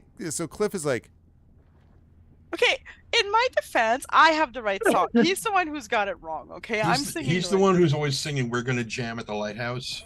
Right? Like, right. Okay. He's the one who asks for American Pie and karaoke, right? Who's like every the time, trained like, musician no, here? save Absolutely. yourselves. Yes. right? I'm the pro here. He's just a chef. Okay, I'm sorry. Let's call it what it is. Anyways, To all the chefs Yeah, watching exactly. or listening, We apologize. Jeremy's views do not represent the views of IMDb not this as a whole. Yeah, This exactly. does not represent. Yeah. I like the idea that Mermaid has no inner monologue here, though. It's just like, look, he's just a chef, and he's like, "What? How dare you?" And like, no, I meant to say that. What I'm now worried about is Marie's partner is probably upstairs going, "Excuse me." Yeah, I know. Sorry, I love you. Harry would never do that. Yeah, No she molasses knows. for you. Anyway, so so that happens. So you can see Cliff is like and kind of like looks down, and then it seems quite confused. I want to be part of your world. Don't flinch. You remember the musical Patricia and the Elephants, where she could be heard to the elephants in their minds and they dance together all the way to victory in the free plains? So he looks up at the skeletons and just stares at them as if they but the skeletons are just standing there, right? And he's like, they turns and No, don't speak out loud. Don't speak out loud. Speak through your mind. Reach with me. Feel it in the music, Cliff. hello. He says internally. He sounds like the teenager from Simpsons. Who is this? No. Hey, that comes out of my pay. That's who is this? This is your musical friend, the one who came to pitch the musical idea. Where are you? I am not far, but listen, don't let them see that you know that I'm here, because it's a surprise and we don't want to spoil it. But the whole place is in lockdown. Can't you hear this? The bell going off. They're looking right at me. Of course, as you're watching, of course, he's not. So he's just like he's not actually being super subtle. And if the skeletons were because he's just like, this like gesture. Oh, God. And he says, and I made an entire set of meals, and just look at it. It's all cold. Oh, I can't no. reheat it. What am I going to do? Bring it down to the magma again? I'm so sorry, but I hadn't even noticed the bells because I was just so excited about the music and the new lyrics that I'm composing for this, and I had this part for you that is just so perfect. Don't let it show on your face. Don't let it show on your face. Don't give it away, because He is 100% letting it show on his face, incidentally, and is 100% giving it away. If there were anything other than two very dumb undead creatures looking at him. But Who are I mean, both probably looking at each other going, "He's having a conniption." yeah, exactly. He's just, Maybe a seizure. and he says, maybe it's a seizure. So he sort of says, so how you're connecting to me? How are you talking to me now? And what do you want me not to say or do? And why am I not supposed to react? Well, because I need. First of all, we're connected through the music. I know that you felt it too, right? The vibe, that quintessential quality of the musical notes striking the right one after the right one, and the I heard lyrics some flowing wrong from your notes lips. actually just then. I was supposed to go up, and That must have been you. But but I have to. So the show that I wanted to put on is we've got the go ahead, and it's going to be really great. But I have to get out of here, and I have to get Now? the paperwork. Well, to the producers, say in about half an hour, 25 minutes. Do you know, there must be a secondary way while all this lockdown, dark tide stuff goes away. and he points up as the bell dong dong. He says, but there's, I mean, a secondary way. How would you? What do you? There must be some other way to get out. Come on, Cliff. You know everything about here. You know the music. You know the heart of the place, the strumming beat I mean, of every room. You're the young, wild, and footsteps. free. Yeah. and he's just like, how to get out? I mean, there's only the way. I mean, there's the cells. There's no way out of the cells. There's the way that through the pyrofact. Also the rooms, the puzzle rooms. And then Okay. there's. I mean, only if the goods go in and out. But I mean, that hasn't happened. Which this shipment. Well, vegetables, meats, things like that. And he sort of looks over very meaningfully, and you can see he's about to like reach up, and then he does. He's like, and like very obviously like That's moves his well head indicated. in the way of the in the way of a couple of the chests. And you can see that over here, right in like behind him, basically, is I had mentioned that there were these large kind of like crates almost, or no, I shouldn't say crates, but like storage areas. Basically, they look like large wooden storage crates that have lids to the top of them. And that seems to be where he's sort of gesturing to, not unsubtly with his head. So how does that Or work? excuse me, very unsubtly, not unsubtly. No, Extremely unsubtly, actually. Sorry. Go ahead. Okay, so you just you go in the crates and the crates go down, or? Well, I don't, but food does. Well, wait. Right. You mean you wanna leave? Well, I mean. Well, maybe. Come on, it's for the show. This is going to be the best production. Like, everybody's going to be talking about it for years to come. Like, and you, my friend, are going to have your name in lights. It's going to be spectacular. Like, it's going to change this entire place. It's going to be so cool. And then he starts sort of like nervously like and he's he's like humming some also vaguely familiar musical to you, and he says, well, look, I mean, even I'm first of all, I can't do this. I'm going to get in trouble. So this isn't going to happen. But even if I did this, I mean, what you want me to put you in with the vegetables? I mean, they are pretty big, I guess, but I would have to send okay, look, maybe I could figure out a way to send you out in a crate of vegetables. I wouldn't do that. I'd get in trouble, but maybe I could. But, I guess I could do that. I mean, then it would get you out, and I don't know. Maybe that's, but then I could get in trouble, though. No, you won't. Nobody will know. Nobody will ever know. And then your name will be in limelights, and you'll be so big that nobody will be able to touch you anyways. I mean, you want to explore the world through music? This is your chance, Cliff. Because I let you escape in a box of vegetables, my name is going to be in lights? Because you're allowing me to get the contract signed in time so that the production can go through. And if I don't get out here in about 24 minutes... That's a very specific time. Well, it's a very specific production. You know how it is. The stage cues have got to be exact. I would like you to make a persuasion check for me, please. Oh, dear. Would anybody like to give me inspiration? That's true. There are inspirations available in chat that perhaps any... Are there channel inspirations left? I don't actually think we've used the channel inspirations for April. So, but remember, now you can help a fellow player. That's allowed. Right. But you cannot help yourself. But that said, if anyone wishes in chat...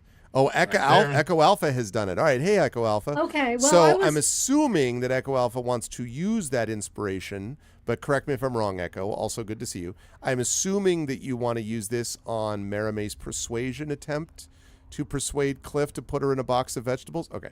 Yes. So Echo is using it. Thank you, Echo, so much. Thank you, Echo. You're my hero. And together we will make beautiful music. Yes. Okay. So persuasion. Oh, Prince Justin. I was wondering if Prince Justin might have one too. There may be others you're going to need, Prince Justin. This may be... yeah, just keep it. We're going to need it tonight. Echo's like, bake me loads of cinnamon muffins. That's... it! Ooh. 22. You saved me. Thank you, Echo. He says, not enough. No, he says... I'm so charming when I can't all right. Well, okay. I guess it is for the art. All right, I can put you in the box of vegetables, but it's you'll just have to if you let me know like when you're coming and where you are, I can just put you in there. It's only going to fit one person, but it should be enough. I think I remember how tall you were basically, and you can fit in there. I'll just have to pack some cabbages around you so you won't jostle around too much. Sometimes when the skeletons bring it back out, there have been a couple times where they dumped the box in lava by accident, but I'm sure that won't happen to you. And they'll just bring you back outside. It should be fine. Yeah. It can only fit one person? It can't fit more? Well, why would you need more? It's just you has to sign the contract, right?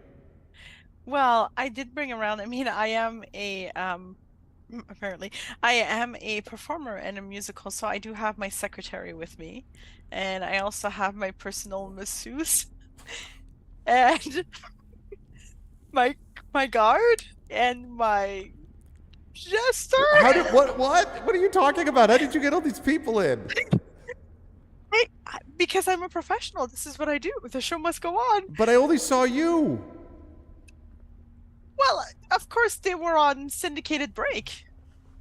I am a On very what? fair and applicable employer. Very ethical. Just dead telepathic silence reigns. I don't Can you hear me? understand. Oh my god. Okay.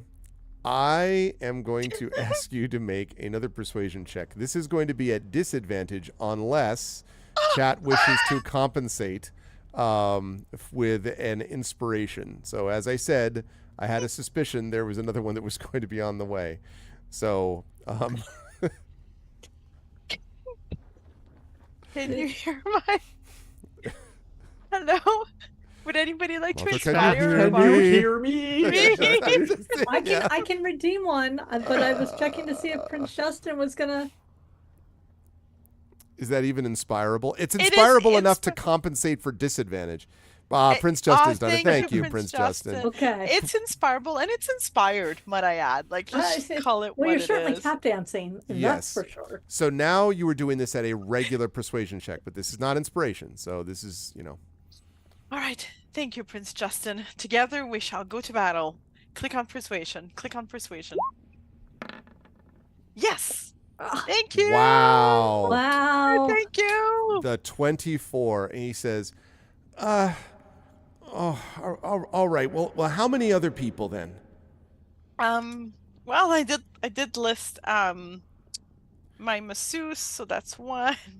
So I have 4 other people should do. Okay. 4. I guess I can try. I think I have enough that I can put everybody in there. I think. Okay. So I'm gonna have to just. I'll tell them. I'll just. Okay. Just wait there, wherever you are. And Cliff gets up, and he walks over to the skeletons, and he says, "Hey guys, I could really use your help. Hadriana told me about this, and Widmund is going to be really upset if we don't immediately go down and make sure that all of the barrels of food are secure. So if you could just follow me down," and he starts backing up, doing the tour guide thing. We're walking, this way. He's like, "If you could just go follow me." So they look at him for a minute, and then they start slowly following. He says, Thanks. Yeah, this won't take long. I'm just going to need you to just stay down here with these barrels, and then I'm going to come," and then he says, "back up so that I can make sure all of the crates of vegetables are secure. Secret agent man." And then he goes, so he walks down with them. And so he's down there for just a moment, and then he comes, like, rather comically tiptoeing back up this way, not accompanied by the guards. And he says in his mind, "Okay, I'm going to open up these crates. Now, they're not very big, but they ought to be big enough to fit 2. I've also got 2 more smaller crates. If there's any, is your masseuse small? Like a small masseuse? A tiny masseuse? Like Hold Me Closer, Tiny Dancer, that kind? Like that small?" I have a lot of knots, so I have actually a very big masseuse. A big masseuse? What? I better not be the masseuse. The Wait, big, no, the big no, one is Frank- going to have to go in the big crate here, and that's Okay. going to be fitting for one. And then you can put 2 medium people in this crate, and then you need someone who's small, like your guard. Why is your guard smaller than your masseuse? Never mind. Just bring them up here, and they can go in the small little Equitable crates. employment, that's why. Well, that's fair. Yeah, people should be able to perform no matter what their size or. Yeah, okay, fine. So just come up here and bring them here, but make sure that they're really quiet because I don't know how much longer those guys will be down there. They're not very smart, but they go back to what they're told to do really quickly. Oh, that sounds amazing. Thank you. Can you I'm gonna move my team out from where they are the two, I'm just kind of peeking in here. Are the 2 skeletons still near the lava room or are I they? think so because I think that this all would have taken about a minute, but it's not gonna. But past that minute, though, it's pretty much is like starting to die down now. So judging Okay. from past behavior, your guess is that it would be another 10 seconds or 15 seconds before they turned around and came back. And how many minutes do I have left before the rope trick is over? By now, you've been down there. You've probably about 20 minutes left. Okay. I am okay. I'm remembering what Nisiana said about her needing to find that outhouse agent. But I don't know how to pull that off and save my friends. Oh, Suddenly your mind you hear, what's the buzz? Tell me what's happening. What's the buzz? Tell me what's happening. Okay. Okay, how long do you think they're gonna stay looking at the food? I guess not that long, eh? I mean, I'm going to go down, and then you hear this sort of clicking and clattering. He says, oh crap. All right, just stay. Okay, hold on. And he turns around and comes back, and he says, guys, I understand, but they're not totally secure yet. Very, very important here. Like if that barrel falls, then Widmund is not, and and then his voice sort of dies off a little bit as he goes down, and the clacking stops. Apparently the skeletons have stopped too. It's just arugula. No one likes arugula. This is a kale salad. It's trendy, but not good. Okay, and then the other 2 are still looking there. And now they turn, and you can see because the noises, so they're heading back this way now. And presumably, they don't seem to be like rushing back. As they get here, they turn back around. Those 2 are a problem. Okay.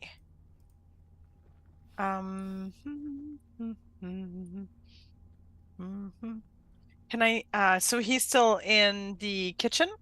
Yes. Okay. So can I get past these 2 guards? You will have to stealth your way past them. I know you're doing an Let's- advantage, but you are walking literally between them. Yeah, I am. Okay. So I am going to stealth at advantage Okay. through them. This is fine. This is fine. Nobody's going to die. Wasn't at advantage. Wait. Yeah, because invisible. No, I mean, I don't think. What's this program that we use called? Roll20. Roll 20. Thank you. That one. I think it's lagging for me. Oh yeah, because it Yeah, hasn't. me too. Not me too. Yeah, it hasn't gone off yet. Mhm. I thought you Yeah, were me like too. with this thing. I'm like, wait, what? I was like, wait, No, that's a but it didn't, 24 on yeah. persuasion. That's not stealth. No, it's I don't think it actually when I clicked on. Let me try to click on it again. It might come like 10 times now. Now, just to remind myself, Tantan, you said that did you need the full hour to get the bag of holding around that coffin or well, no, Vampire. Vampire, not the coffin. The coffin's Vampire? still Yeah, in the sorry. Yeah. thing. No, I only need about 40 minutes, so he's just about done. Okay, perfect. Okay, so I'm gonna stealth pie. Did it go through? That It time. did of- that time. Good thing that was at advantage. Woof. Yeah. Yeah, it doesn't okay. matter, actually. It would have been the 18 anyway. 18. Mhm, that's true. So you are able to get past, although they are sort of like, they're moving like just past their moving blades as you go through. Okay. Okay. And then there's no more lava here in this room? Right. It's now just cooled magma. Okay, okay. So, is Spanner still anything but melted? Well, the magma, so the lava has drained. There is some remaining magma, and you see some metal slag along with magma on the ground. If you had to guess, that's probably what's left of Spanner 2.0. Okay. I will back away out of that, and I will hide here. And then I will take a trick out of Rowan's book, and I am going to throw what do I have that would be nice noise? That the thing in the middle, that's a big solid column, right? Like Yes. if I'm hiding behind it. Yes. Okay. I am okay, I'm gonna also use minor illusion. Taking totally, so I'm gonna drop my invisibility. I'm hiding here. And then I am going to impersonate Widman's voice and have it shattering from within there. From within the room. Here? Yeah, thereabouts, yeah.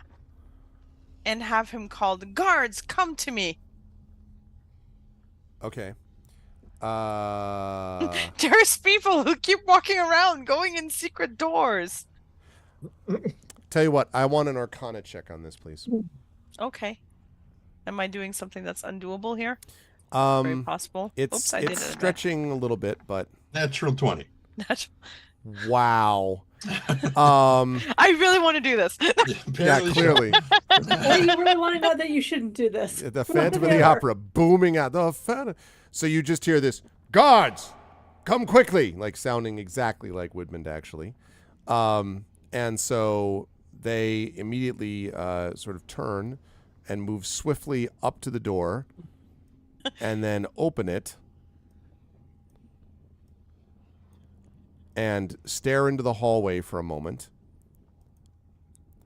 And then do you say it again, Marimay? I won't make you do a second one. If they hesitate, I will make them, I will say it again, like, come quickly, in here. Okay. And they both finally enter the hallway. Okay. I'm going to appear They are not, here. by the way, destroyed in lava, chat, because that's not actually lava anymore. But that would be fun. Oh, hello, iSense. Thank you for the 300 cheer. Appreciate that. Thank you. Welcome, welcome. Okay. So now what, Marimay? Then I will pop up below where I know they are and just like, come on. Okay. So you hear and see that, those of you in the rope trick room, which has about 15 minutes left to go. And all right, put him in. Shove. Shove. Specifically, who are we shoving? The vampire. Vampire. The vampire. Into the bag. Now, question. How big is this bag? I know we were talking about this trend as a possibility, so I'm not saying no, but I just want to, like, how wide is the Yes, how wide's the opening, basically? It is how big was it? 2.5 feet? I was talking about this with my housemate last night, and I didn't even get through the question. And he was like, hang on. And he goes to YouTube and pulls up this video of this guy who's like close to my size, right? And he's got like this 2-foot diameter circle that's being held. It's like a street magician or something. Yeah. And he's just got this thing, and he just dives through it and never touches the sides. I'm like, okay. Interesting. Okay. But also, Tanton's like, if you have any trouble getting him into because his shoulders are wide, just rip his arms off. Okay. Don't So, right. And of course, there's also don't kill him. You can maim him, but you can't kill him. this. There's also, I imagine, the issue of like speed of getting this done because someone is presumably holding him. So, all right, someone is holding the bag. Who is going to attempt to put the vampire? I am, into because this it bag sounds of like something holding? that needs mostly strength. Okay. To shove him in there. And Okay. it's going to kind of put the bag on the ground so it doesn't. It's not pushing Well, I thought against. somebody was holding it open. Well, I'm holding it open, but it's on the. But on the Yeah. ground, which will make it a lot easier. Okay, great. This is incidentally, I've just realized that what this is putting snow pants on a 7-year-old. That I've done this myself, so I know exactly what this is like. Except the vampire can't move. The vampire's You know not what? actively Excuse resisting me, you. Excuse me. My- Nurse in a I trauma mean- ward knows how to put shit on people who don't want stuff on them. Well, that's not. I It's will not. help. Yeah, no, that's fair. But it's also about like getting them in. Whether he's not resisting. It's more. Anyway, Yeah, all right. wait, literally. Yeah. Okay. So you all begin to put the vampire into this bag Put of the holding. vampire into the bag of holding. Okay. Yes. So Larian, I need I'm going to need a strength check from you. Let's see. Where'd my character go? He disappeared. What the hell? Oh, can I restart it? Hang While on. this- Give me a second. While this is happening, Yes, I turn to Tanton and go, idle question. What happens to living matter if they get in that bag? You have about Like 10 if minutes. I decided to. You have about 10 minutes before you asphyxiate. Then we have to open the bag to let more air in. Not a saving throw. This is a strength check, correct? Strength check. Yes. Imagine the vampire waking up from this. Well, the Guardian, vampire would probably be okay. like, "Oh, it's darkness. I'm used to that." And then they're like, "Wait, this feels like a different darkness."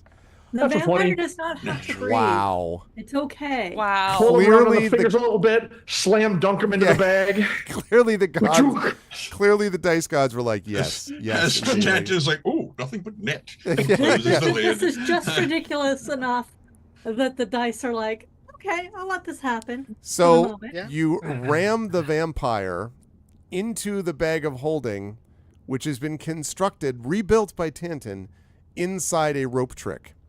I just want to be clear, whilst Merime is preparing an exit with the chef based upon signing a contract naming you as a personal masseuse, guard, and general entourage. I want to be clear that that's what we have in front By of the way, us. the musical doesn't exist, right? It's a very non-existent musical. I'm just saying. Listen, I don't know what's going to be necessary to be convincing, but if the King's Citadel has to start putting If at on... some point in the future, If- Mermaid wait, does have wait. to write a libretto, This that's where we feels are. We can do Beetlejuice a riff- adjacent. We can do a riff on Young Frankenstein. We'll call it, let's see, Young Starforged. And I'll Young do, Starforged. I will do the If You're Blue, on Walk the this, wrist. walk this Exactly. way. Exactly. Yes. All right. So, all right. So you do all of that. You do all of Well, that. it's much easier to carry the vampire now. That's fantastic. No, it's true. And now you do that. You probably have about 10 minutes left on this rope trick, I would say, which means that as you are, so you can put this thing. It's done. So now what? So, next question. So the two skeletal warriors have gone into the now not magma room. They correct? had, but as you look down, they are exiting again, since it did take slightly longer than a minute or two to ram a vampire into a bag of holding. So, Right. Even with the natural 20? the natural 20, Nisiana, is what allowed the vampire to be rammed into a bag of holding. Okay. I'm gonna write that down on accomplishments of Valerian. As they come out, I kind of go around them. Okay, that's fine. Wait. Right. That's fair. Yeah, well, that's fair. wait. So hold on. Illyrian wants to look closely at the door. The door rises up. Does it slide into the wall? Does it rise up into the ceiling? How does it actually open? You mean We've the seen it door- open enough times? The door to the lava door. chamber? No, it's Yes. just a pull open door and close door. It does, however, latch, like when it's closed, it's a type of thing. So Latch on our side? the latch is on your side, yes. So there's no latch on the other side. Well, you don't know. It's probably internal is the thing, because it's a double-sided door. It's a thick Most door. You can doors even are. tell that there. And presumably the mechanism is designed to hold it shut and except- closed when the lava is pouring out on the other side of it. So, I mean, on one hand, yes. On the other hand, when we went to open the door on the other side, I would think we had to open a latch to see if it actually opened, correct? And we well, ran up past There, the there was lava. a, there, and so hit to the be clear, door. there's a handle on both sides, if that's what you're asking. A latch, though, like in terms of a locking mechanism, that's why I'm Like it's a hesitating. little thumbprinty thing. You clink and open it up that way. A bigger one, though. But yes, but I mean, like, that's the basic idea. Yeah. Oh, because it was my And- understanding earlier that we couldn't latch it from what you'd said. No, it's fine. It's fine. What he's saying is fine. No, but how big? that's big- right. You couldn't lock it from that side. Right, It right. had to be locked separately through a mechanism, presumably that is on the coffin. But you could definitely, yeah. So that's But definitely true. Is it correct where like it's like a thumb latch and a handle, Yes, that's right. right? Mm-hmm. And then the thumb latch has space between the handle and itself, like an inch, maybe 2 inches, right? Yeah. The intent that I need a 2-inch piece of metal. A particular type of metal that you need. I have a vast Something variety. hard, not something that will not break.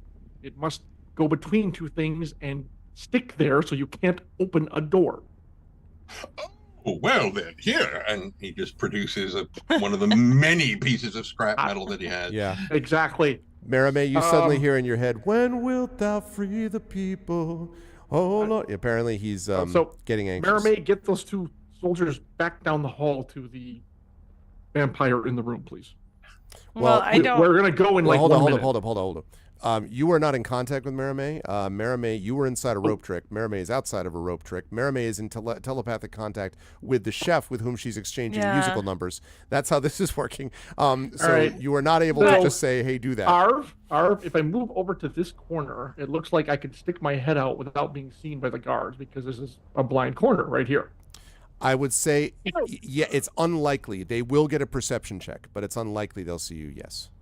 Okay, I will stick my head out enough to get her attention where she is, Okay. and then tap my temple to establish the contact. No, it has to be a parietal lobe. You have to stick the back of your head out of the. Never mind. You're half a head sticking out of the ceiling. Yeah. You hear her laughter in your head. Okay, now that we established contact, and I tell her we need you to get them back into the lava room. One of these sort of takes a few steps forward and looks in your general direction, Ilarion. I get the thought off. I pull my head back into the rope trick Okay. room. They stand staring. This one stands staring at the door. I am going Twiddle, to twiddle, twiddle, twiddle, twiddle. go for. I feel in my heart like I can only do Widman's voice so often, so I'm going to do some footsteps, running back down like like there was someone there, and suddenly he's running back into the room with minor illusion. Tuk tuk tuk tuk tuk tuk tuk tuk tuk. Hey guys, I found another door. This place is like a fun house. It's amazing. So you're actually assisted here a little bit by the fact that one of them is basically already pre-inclined to believe that something was there already. So goes this way. This one goes this way to follow. And they're now, again, door open. And they're now looking into the hallway again. I will make noise like, as far as I can safely with. I'll have to peek around though, because I think. They stare extremely intently. Yeah, I'll do like a little cling noise in the room. You've never seen such intense staring. Cling. They are definitely not turned around at the moment. They are definitely not turned around at the moment. Well, we can't all stealth past them. I've seen our group. Except like, and then I'll have Widman again, because that's the one thing that worked. I'll do an impersonation again saying, but whisper low like raw so that it's like easier to impersonate, like, and maybe sultry. Sultry? I am holding back all the jokes that I want to make. I would like a performance check, please. I would very much like to inspire this performance. Yeah. I imagine. I imagine you would. I just want to say these are skeletons. A joke makes itself, but I'm not going to say it aloud. Right? Obviously, you and the Say Think Trend are on the same it. track there, yeah. You don't need to say it. It's are you inspiring me? Yes. Thank you. I'm gonna blow through all our inspirations doing stupid shit. Thank you. I appreciate it. There, I have inspired Mary May. Oh God, you ruined it. No, thank you. Or made it better. More baited, better. Oh god. Has All anyone right. in Salvation ever called you that? I feel like you get that a lot in Salvation. You will talk about pronunciation. You're the lady that sells all them cosmetics, ain't you? No, that's Mary Kay. It's a totally different thing. It's.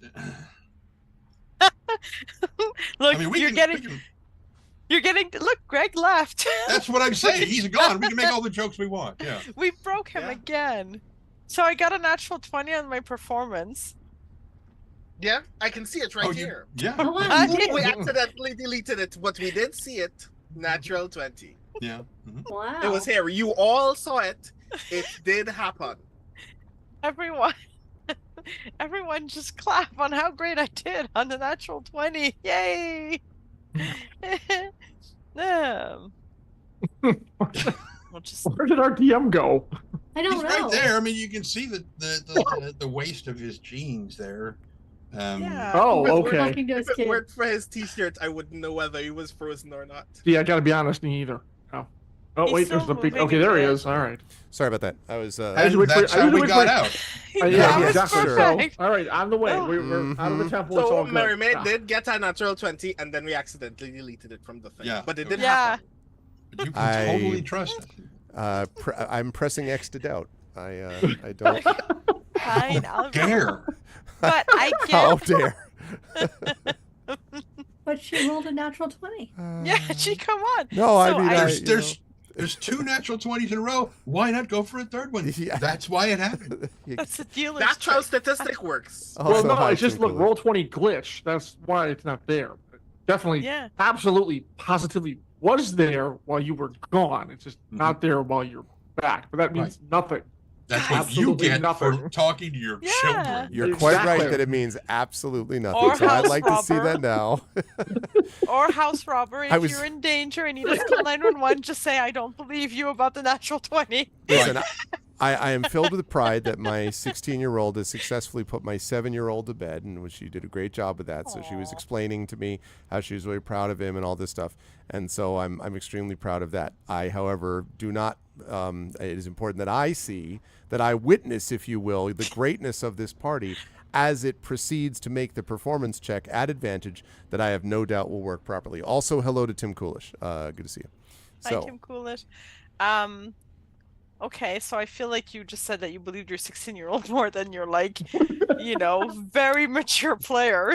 that is accurate. My very mature players have just shoved a vampire into a bag of holding, so I think. If you ever want to go to CanCon again, I'm just saying. Yeah. How Wow. much you like the best con in Canada, Greg? How much That's do you true. like it? Oh no! Wait, did I miss the roll? Because I can see a natural 20 right there. Am I not? That is a see correctly? natural 20 strength roll. Before that was a natural That was 20 my Arcana vampire roll. jamming in the bag roll. What we have Oh, not yet had is the roll to end all rolls, apparently, which is this. The awesome Yes. might of her performance. Right. All right, exactly. 2 natural 20s and 1 go. That was very close. So close. It was very close. That would have been fun. Anyway, all right. So yes, and basically, what does Thank you, Woodman? Trent. What do you have Woodman say at that time?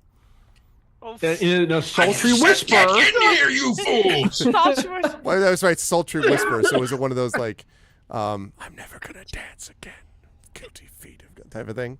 I'm sure somebody's got a bone to pick with you. But that's, Yes, I I'm was just wondering. saying.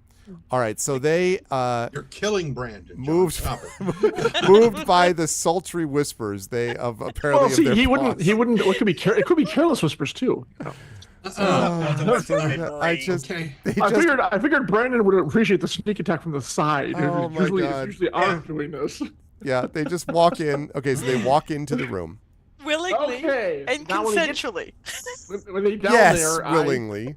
I drop the rope, drop down, close the door, and jam the 2-inch piece of metal between the latch and the handle. So now Okay. it cannot be opened. Okay, they felt that one to their marrow. All right, right. So they Oh. they come they come back. That's okay. So yeah, you don't know what Here happens I am. yet, but you Here I am. slam that in. It does So, make yes. this sort of Well, they don't noise. ring or whatever. Yeah, And yeah. then- I guess I wasn't trying to stealth the door closed, to be perfectly honest. And then you hear the. They're gonna hear it. Yeah. Okay, let's go quickly. I've got it out. Let's go. I link Okay. everyone in together Let's telepathically. go. All right, I'm going to move Why are you you all motioning back everyone out down? here. Time to move. All There you right, go down. And I then I am just guarding the door, so I will be the last person out. Okay. All right. So as you come back, Cliff is just walking up, and he stops dead as he sees you now not invisible anymore, Marame, and then Thanks, sees Cliff. next to you Tanton, and then sees behind Tanton Rowan. And then his eyes widen a bit as he sees not just Nisiana, and in fact, Nisiana, you might be inclined to think like he's sort of, for some reason, is going wide-eyed at you, but you think it's more likely that it is the figure floating behind you, which is Ilarion bringing up the rear. I am not that. I mean, I know I'm small Okay, all, and then but- I tell all of them like, be quiet, there are guards not far, like telepathically, and I ping Cliff and I say, the big one's my masseuse, right? And so Cliff is like, I didn't know that they really. Okay. Wow. Yes. Okay.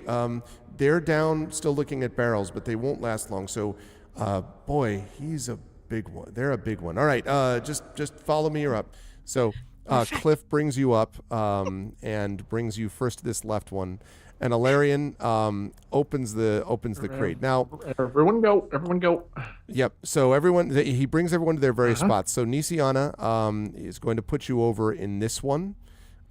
He seems relieved that you do seem to be the appropriate size for this one. You are placed in with a bunch of heads of lettuce.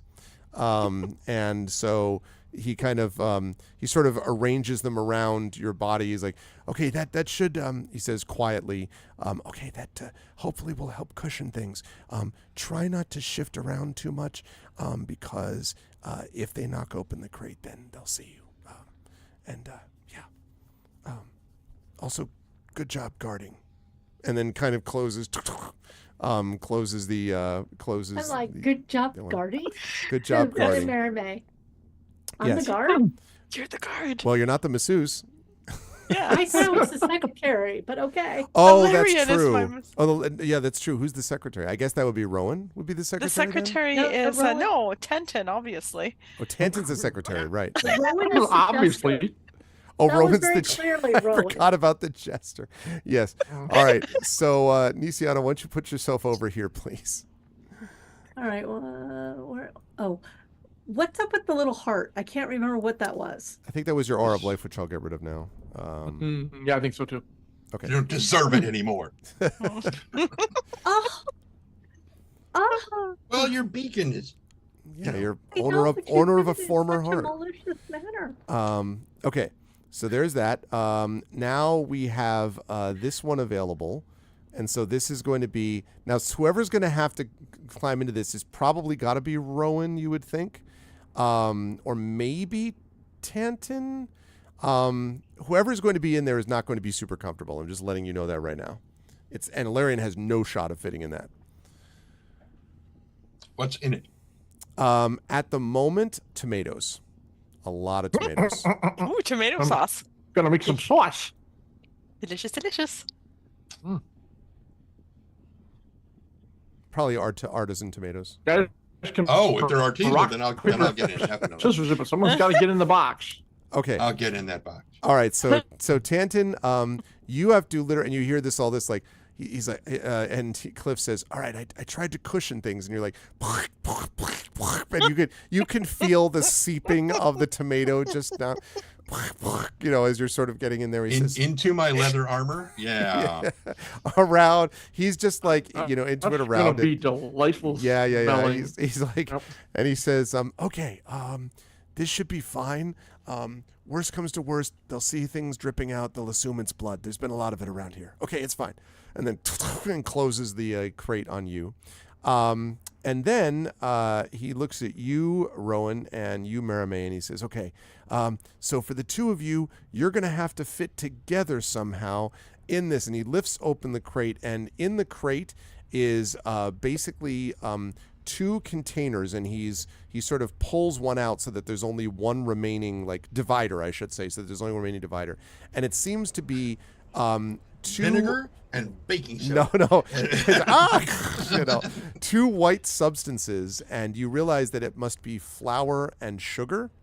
And Yes. so This is how I go. Yeah. So he puts. You're both going to have to fit. Now you're going to have to, like, I don't know, spoon or go lengthwise. There's going to have to be a way to fit in both of you. But They're cooking ingredients. Spoons work. You go with ladles. You could measuring cup. Whatever.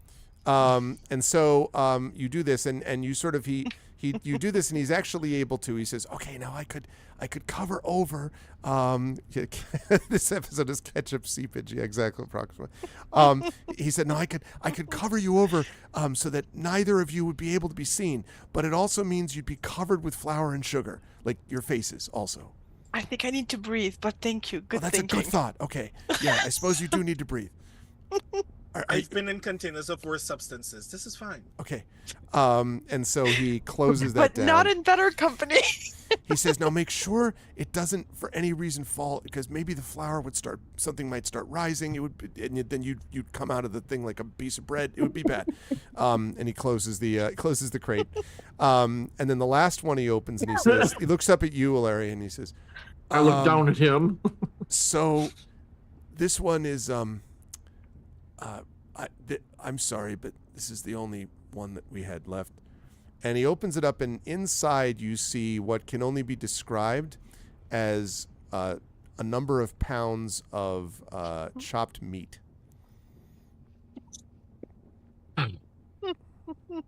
Very well. Climb in, and I'm just going to pulverize that. Yeah. And This is so gonna be- I look back at Entire him steak just flattened. before he closes the door. I look back at him and say, "How are we being moved?" He says, I'm going to get all of them to pick you up and lift you out and bring you out, just like they bring these crates in. Usually it's not as heavy as what it's going to be with you. I'm trying to think that through. Think positively." And he goes and closes closes the I'm from crate inside down. the crate. Exactly. Also, hi, Drew. So he says, "Okay, so now," and then he says, "All right, guys, you did a great job. I see that you're coming back," and you can hear this clacking sound. He says, "All right, I see you've come back. That's great. So I need now, so I heard from Widman himself that you got to be taken out. You got to take out these crates of food, because that's what they are, is crates of food. These crates of food have to be taken out, because if we don't take them out, they might spoil eventually." And there's this dead silence, and of course you can't see the reaction. He says, "Okay, now you're probably going to need to get some more." Yep, so I'm just going to go get the others. And then he goes in, "Hey guys, I'm going to need more over here to help bring out these crates of food, because that's what they are." And you can hear like his voice echoing about the food. And eventually you hear the sound of a number of clattering and clacking sounds as of bones moving. And he says, "All right, good. Yeah, so this one, and those two. All right, now lift." Yeah, you got it. And Larry, in the one that you're in, you can feel like is starting to like gradually be lifted. He's like, "No, wait a minute. Now, Widman made you really strong. Come on, you're Emerald Claw soldiers. This is Put your spine into it. Come on, fortune favors the brave." Then he starts singing, "Ho, ho, ho, fortune favors the brave." And he starts singing a song out of some I break into a familiar solo piece. with him now. Yes, from inside the crate. So he like lifts this up I and like immediately take a fistful of flour and shove it in your fortune. And he pulls this out. Yeah, I like the cheer of fortune. And so, Alarian, yours sort of lists like alarmingly, but then Someone is eventually not pulling their stabilizes. weight. Thank you very much. And he says, all right, they're not. They're pulling your weight on top of it. He says, "All right, let's pull it out there." He's like, "We could do this. Just okay. I'm just gonna follow, and you're gonna follow me out. Okay. Now you pick up these other ones, and all of you feel yours being picked up. Marame and Rowan, when yours get picked up, it's also clearly a little difficult for them to be picking this up. He says, I know. It's like really, this is food. It's very dense. It's very dense food. That's why it has to be taken out. They spoil faster. Don't look at me like that. Just turn around and go, like, follow me. And so he starts talking. And you then hear, you feel the feeling of this sort of rolling back and forth as the crates are lifted and carried. And you can hear in front Cliff leading the way. And eventually, after about maybe a few minutes or so of this, he says, all right, now we're going to have to go through the room and then over the bridge. But we could do this together. And there's a pause and then, let's get down to business.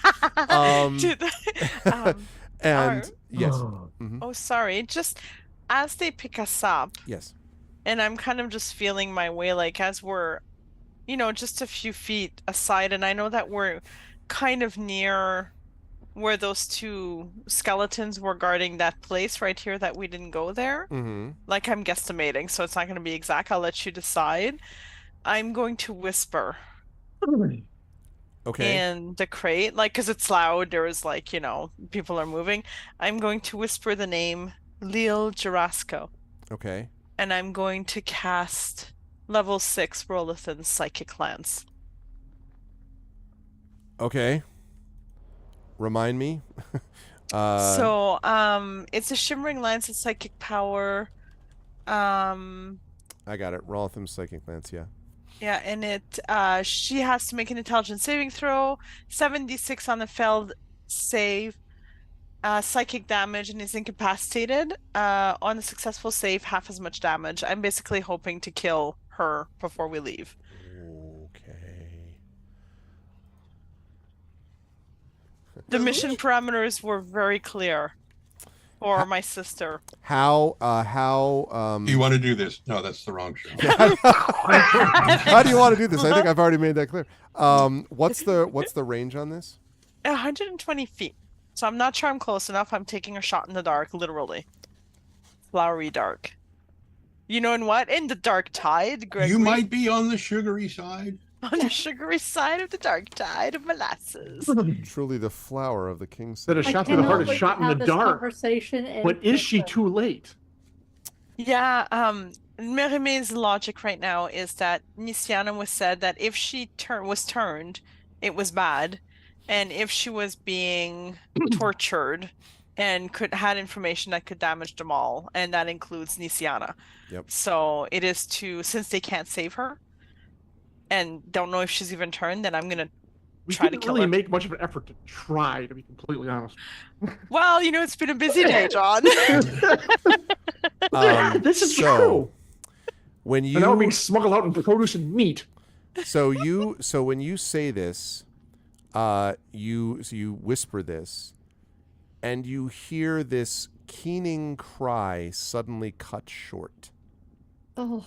And Cliff says, "Oh, what was that?"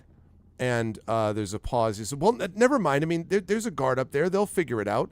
Let them go deal with it. We've got our food to remove here." And as you hear the sound of a door, or in fact, maybe an iron barred door being unlocked and pulled open, while your crates are continuing to be moved along, we are going to take we are going to take our break in an exceedingly entertaining session so far of Eberron Oracle of War, My Undying Heart.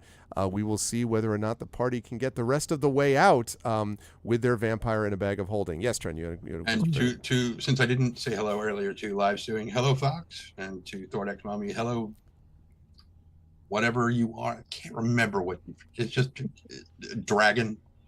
I mean, Thordax mommy would be never mind. Let's go to break. And also hi to Cyrus Red Wolf. Good to see everybody here. Cyrus, holy shit! Hey, good to see everybody. This has been really entertaining. Stick around with us. It's Oh my 10 God. o'clock. We'll be back at 10:10. You can join us there. Please follow all the things. If you like this channel, if you like what this game is, please let us know by following, by supporting the Patreon, by subscribing, and support all of these people by supporting the amazing Trent Sparks, by supporting the amazing Marie Bilodeau, John Helfers, Jennifer Brozek, and of course Brandon O'Brien. Infinity and Beyond. We'll be back to you folks in just a moment.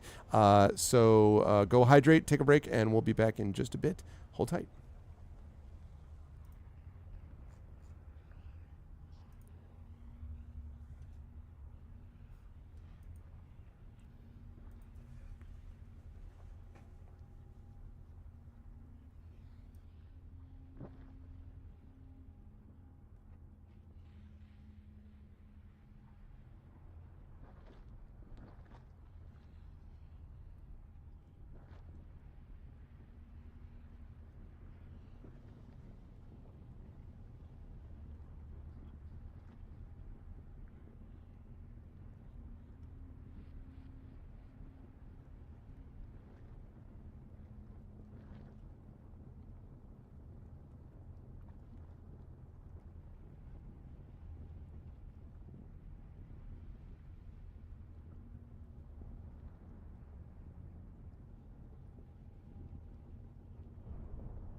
All right. Welcome back, everybody.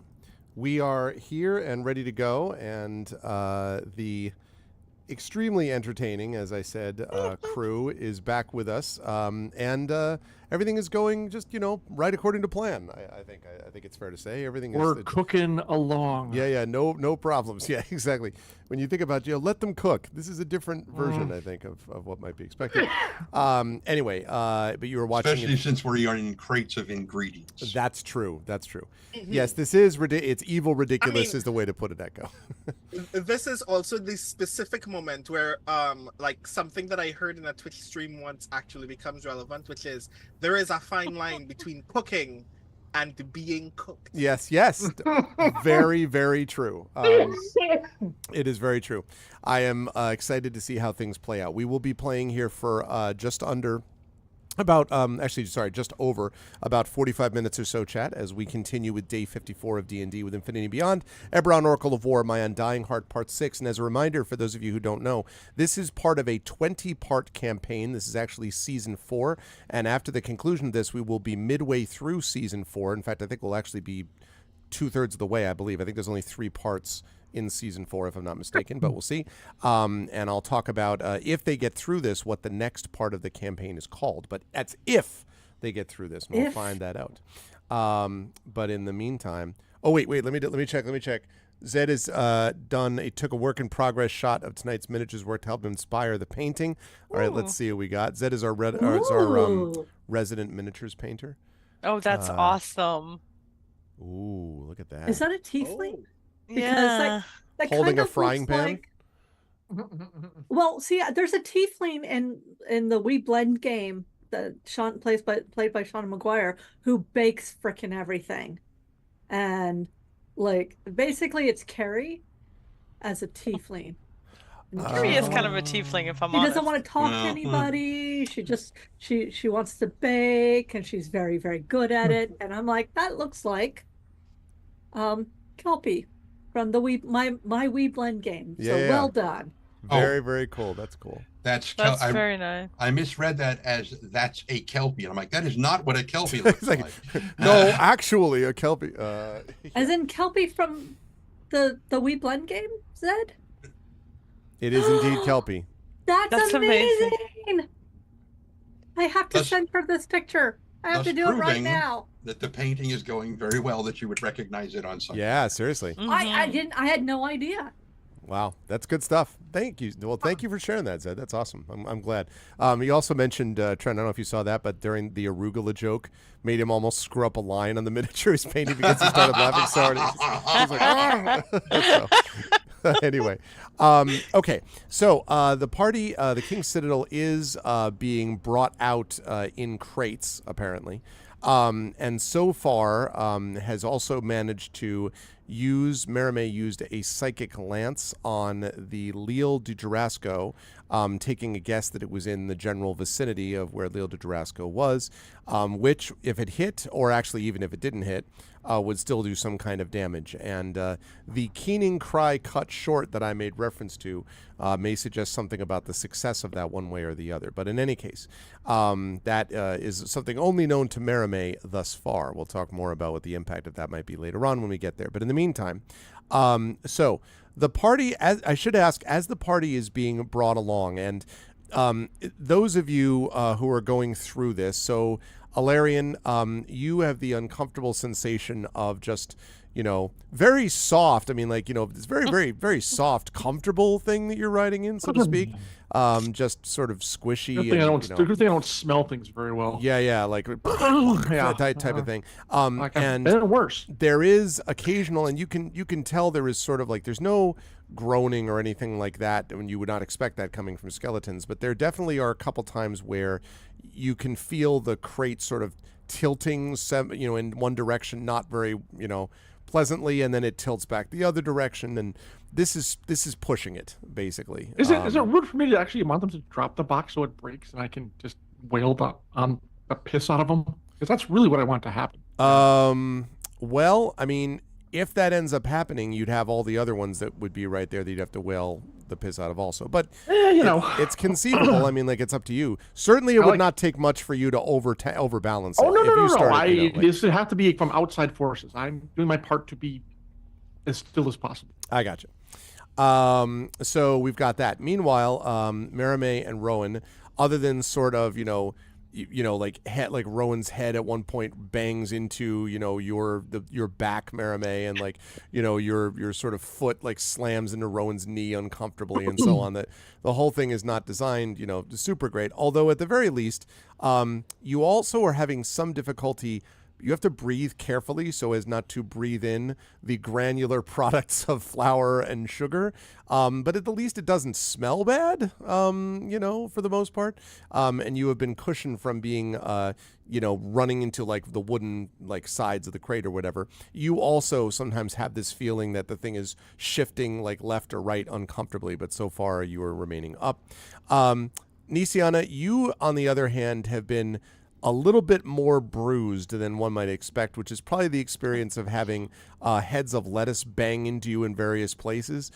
Despite Cliff's claim that he did the best he could to sort of, balance it out and everything, you're not sure that Cliff is really into the, clandestine transport of halflings in lettuce boxes. And so did not really, it could have been done better. Well, so I understand how hard heads of lettuce are. I used to grow them, and yeah, she's probably one giant bruise at this point. Yeah, exactly. And then last but not least, Tantin, you don't have any of the, that experience. There is sort of this general trickling sensation that's gradually increasing levels of gazpacho. Yeah. You're just like, it very much is. It's salsa of a particular kind, and that's that. Yes, that's going along. Nonetheless, though, everyone is apparently doing fine. And you in the telepathic link, Ilarion, now you actually understand what it's like for the rest of us to be surrounded by a meat suit. I don't know how you stand it. It's mostly because we don't hear the wet sounds. So you then are conscious of, all of you, probably about 10 minutes or so, you are conscious of a sound. Let me see if I can... this sound of what sounds like sort of crackling and shifting, and you feel an uncomfortable heat. And if you had to guess, you would suspect that you're now in the lava room. And then there's sort of the crates come to a halt, and Cliff says, well, this bridge is gone. No, he doesn't actually say that. He says, I guess, well, I know that they put this in here just to get, did you all come this way? And then well, you're not going to tell me. You can't talk, right? Well, I assume you came over this way. They must have put this back in place when they were bringing people over. Well, it's probably strong enough. And he says, for this food, but just in case, I hope that if something fell, that the crate wouldn't tip over so that whatever was inside could get out. That would be, and then he leans down close to Ilarion's chest. Terrible, practically right next to it. And then you were brought over it. Now, Ilarion, as your crate is brought forward, you hear this, like this horrible creaking sound, and then this like cracking sound, and you feel the crate sort of sinking a little bit, and you hear Cliff's voice. It'll be fine. Just keep coming. It's supposed to bow in the middle like that. Just keep coming up this way, and then you feel the crate tilting upwards, like you're being like brought up now onto this thing, and then you find yourself on top of apparently a pillar, because you're on the stone pillar, and then again, and then again you feel the crate That tilting long one down. is what I'm concerned about. Right. Quite honest. And so he's like going across, and then the crate's slightly shifting left and right as if the entire. And Cliff's like, I'm sure this is fine. And now it does sound like the guy from The Simpsons. It's just like, it'll be okay. Gets up there, and then you were again brought up onto the pillar, and then down the other side and up. And finally he says, okay, great. All right, we made it. All right, now we just have to do the other ones. All right, so we want to do this one at a time. So he comes back, and you heard this directly, Larry, and the rest of you heard this voice distantly. Then the next one to go over is Maramé and Rowan. And so Maramé and Rowan, you hear the similar thing to what I've explained. At one point, Maramé and Rowan, you feel the crate beginning to tip more and more and more to one side. Now, the side that it is Maramé, you are sort of leaning, you are heading down towards the bottom. Like you're at the lower end of this as it's tilting. Rowan, you're at the higher end. So my question is, do you want to do anything about this? Because Maramé, you can start to hear a tss, and you think some of the flour and sugar is maybe starting to tip out of the edge of the, sort of through the lid to the crate and the wall of the crate. So do either of you want to do anything about this as you're being, lugged along?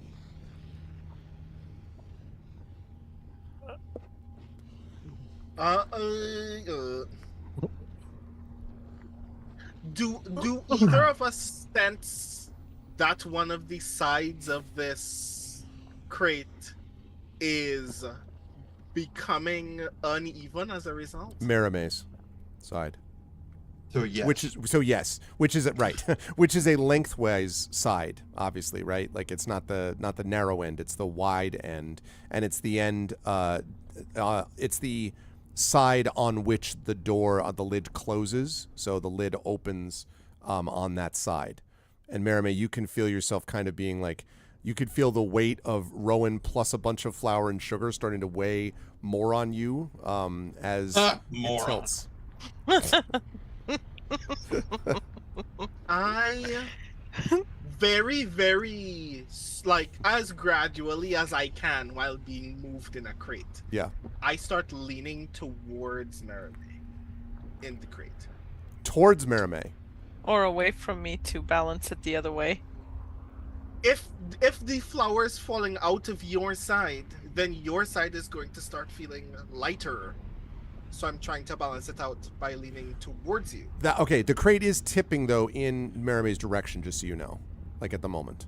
Oh, then I'm leaning away. Like, that's why the flour's coming out. Okay. Yeah. I was like, I'm here for it. I just want to make sure I know what we're doing. Okay. So I would like you to make a dexterity check for me, please, Rowan. I suddenly freak out. I think I'm in a boat, and I start bailing, throwing flour. I mean, I can try to move a bit that way too, but I think I'm not in a good position if I'm like in the flour and then. If you can throw the flour out and aerate it enough, you can create a fireball spell with it. What stupid things can I do at this moment? I'm sure it'll be fine. We're not going to be flambéed cupcakes. Right. Okay. Cool. I'm gonna make the dex roll. You said dex or acrobatics. You're not saving throw. Not a saving throw. No, this is a check, and I would take acrobatics if you had it. If not, just a regular dex check. Acrobatics. I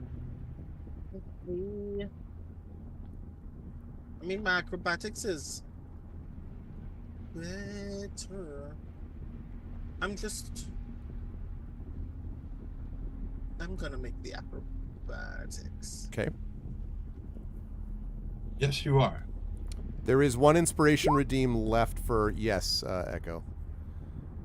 Too late now. 13. I'm gonna spend 2 sorcery points very immediately. Okay. My last 2 sorcery points. Don't forget, by the way, that people have hero points. Don't forget about these for those of you who have them. Yeah, you can use your hero point. So I spend those 2 sorcery points to bend luck. So I'm gonna roll 1d4. Okay. 2, so that becomes 15. 15. So you do, and you. So there's a moment of like panic where, and then it starts to lean back. Okay, Echo, you've got our other you got our other inspiration for the month from the Arvanaut points. So good job on that, Echo. But you do not need to use that hurry. Don't use it yet. Keep But that in your back it's pocket coming if yet. something explodes. Seriously. So so it does sort of, and you hear that like stop as the flour and sugar stop pouring out. Marime, you feel the weight lessen, and now you're back sort of on, relatively speaking, even ground. One thing that's nice is that burning cinnamon toast. Yes, it exactly. It actually did distract you from a little bit of the as you were like, coming over the bridge type of thing. But Even in death does that. yes. So you did manage to get you go with the bridges in the ways I've described. And then Cliff says, "All right, so come back and help me with these." And you feel this thunk as you're put down. And Ilarion, you feel something like thunk against the side of your crate. Possibly another crate. Okay. Nisiana, yours, you'll be happy to know, is considerably easier. You don't get anywhere near this much, although because it seems much easier. Says, all right, well, we're going to do this fast. Yours is picked up, and so they kind of double time, like over the bridge, which is fine, except like as the lettuce is like just ow, like all the way across. No danger of it flipping open, but oh boy, you're living in a pachinko machine. Yes. Yeah, I'm aware. I know what it feels like. You know that sequence in The Hobbit where like they pack the dwarves in with the apples. Like it's like that, but heads of lettuce, and so so slightly bigger bruises rather than smaller pointed bruises. Precisely, large, wide area bruises. So you get to the other side, and then they say, all right, now just this last one. And again, there is this feeling of, so Marime and Rowan and Ilarion, you both hear a, and the top of your crates sort of not bow in, but like sort of make this thuck sound, this thunk. And Nisiana, you feel the thing as your crate is apparently lowered onto, not very gently, onto the two crates below, which leads Tantin's. Tantin, when they come over to get yours, and Cliff says, all right, pick them up. Yeah, exactly. You die instantly. No. They pick up your crate. You can feel, you've been carried the whole time. And as you're across, there's this, and then you hear this, like a snapping sound. And Cliff's like, all right, wait. And as that snapping sound happens, Tantin, for a moment, you have this terrible sound or this terrible sensation of the thing tilting, like, yeah, exactly. And your body, like, and you hear this horrible squish, and you have a lot of tomato. There's a lot of tomato in your future, is what I'm saying. So Cliff says, no brain, shut up. I don't even want to know if I want to know what that is. I'm going to have to cast pesto digitation when I get out. Pesto digitation? That's quality work. That's quality work. I don't see any pine nuts in your crate at all, sir. That was so bad. We're gonna have to pasta beyond this. We're gonna. Oh God! Oh my God! Stay saucy, Trent. Stay saucy. Stay saucy. Y'all are my friends. That's the only reason I put up with these. I was gonna say, Brandon's not mad, just disappointed. Like, just really, really deeply disappointed. Oh man. So, anyway, so a Cliff comes and says, "Well, be careful. Look, there's you don't want to look. There's already." And you hear him start to say, that might be blue, and then stops and says, blood tomato sauce there. Tomato sauce. And then you hear Tantin right near, that's just tomato sauce, I'm sure. And then silence for a minute, or for a second. And then he says, I really hope that was just tomato sauce. And then comes up and says, all right, lift it back up. And they walk you back up very carefully, and you notice that they seems like they're moving slowly as if they're shuffling. And he says, all right, that's good. They'll have to fix that other half of the bridge later.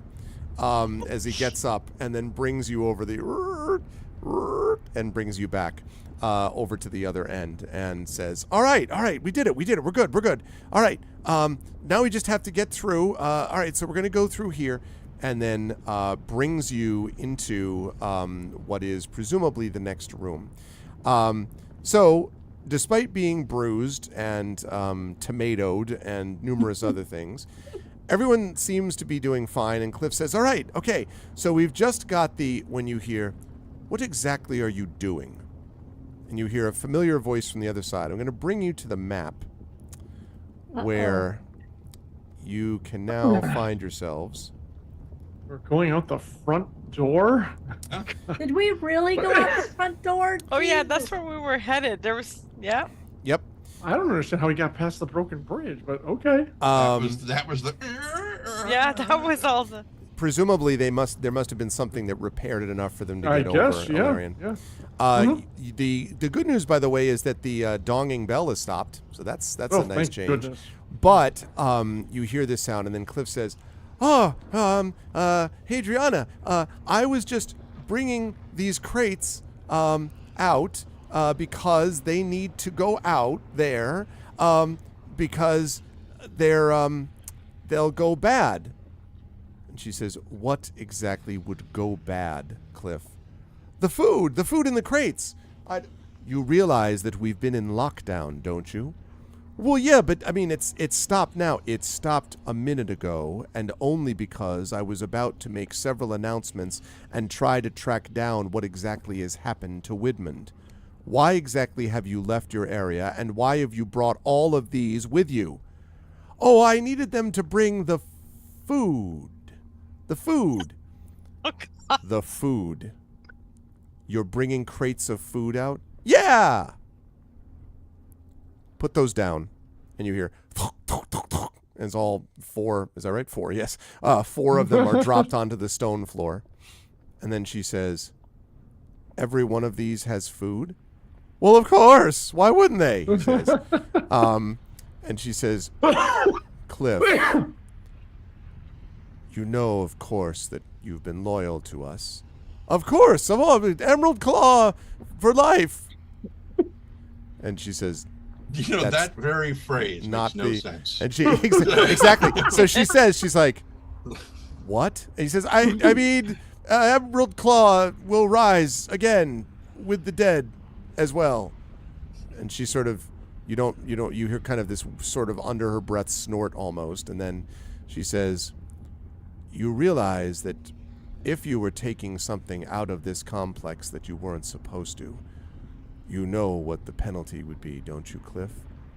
Yes. Do you? Maybe. We would use all of your knives on a tile countertop and then run them through the dishwasher. Not that. We'd use that How for close those is- tin how can close cutting is- motions. Hadritha, whatever her name is, Hadratha, how close is she to any of She's- our boxes? You would guess maybe 10 feet. She's pretty close. This is Hadrian, just to be sure. Yes, that's right. The one that you met when you were on the way in. The tour guide, basically, yeah. Go ahead, Ron. Very quickly, on a mechanical note, because often you roll dice and we do not see that you're rolling dice until nothing has happened.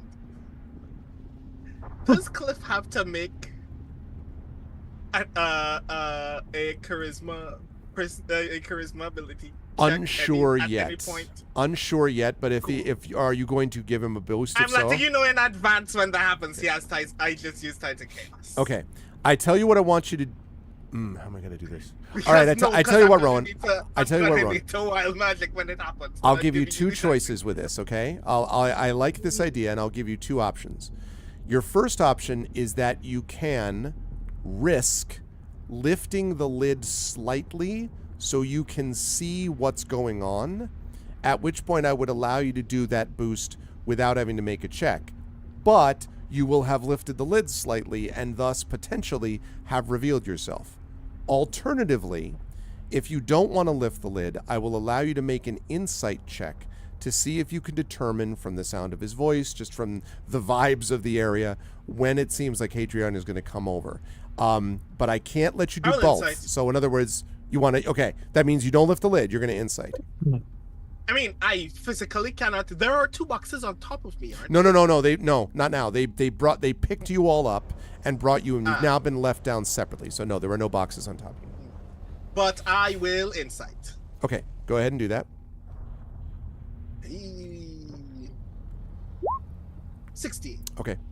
I won't tell you whether that's good enough or not, but that will give you a sense. You'll see based on the cues, hopefully. So she says, all right, so you know what's going to happen if you're lying to me. I wouldn't lie. I've always been loyal. She says, that's true. But then there are others who are loyal, and some of them didn't make it all the time. You know one of them, don't you, Cliff? And there's silence, and then she says, you were close to your father, weren't you, Cliff? Oh, And he sort of, yes. You wanted to be just like him, you told me. Right. Well, you know that we also know where your father is, right, Cliff? Right now. Yes. And if you're lying to us, Cliff, and I find out, I won't stop by punishing you.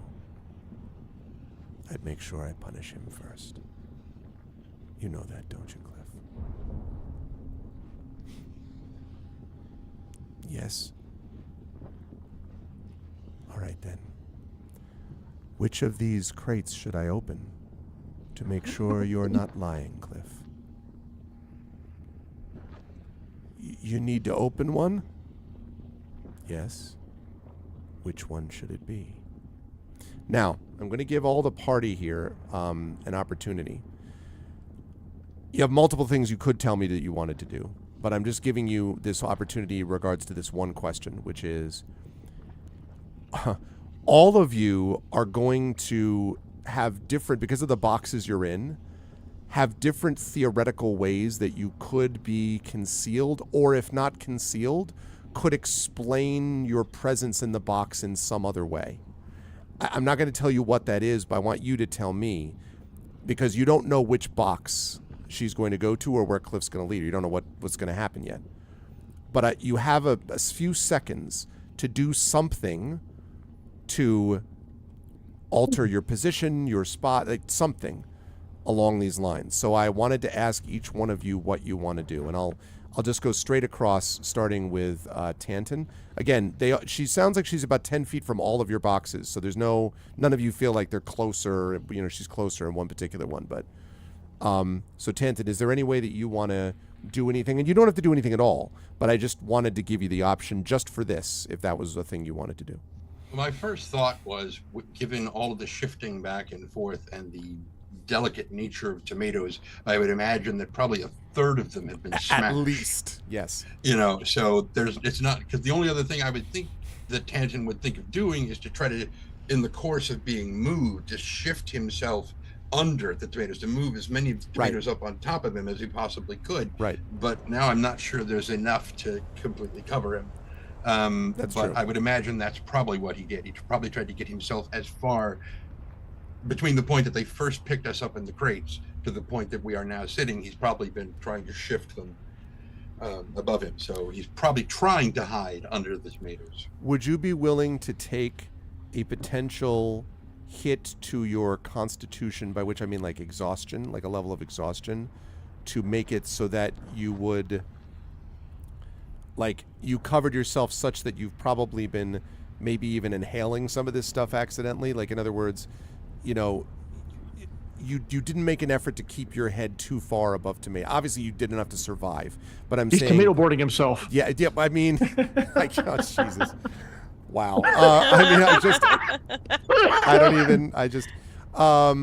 She goes to Alarian's box, and only Alarian's box. No. So who is charcuterie boarding? Yes, exactly.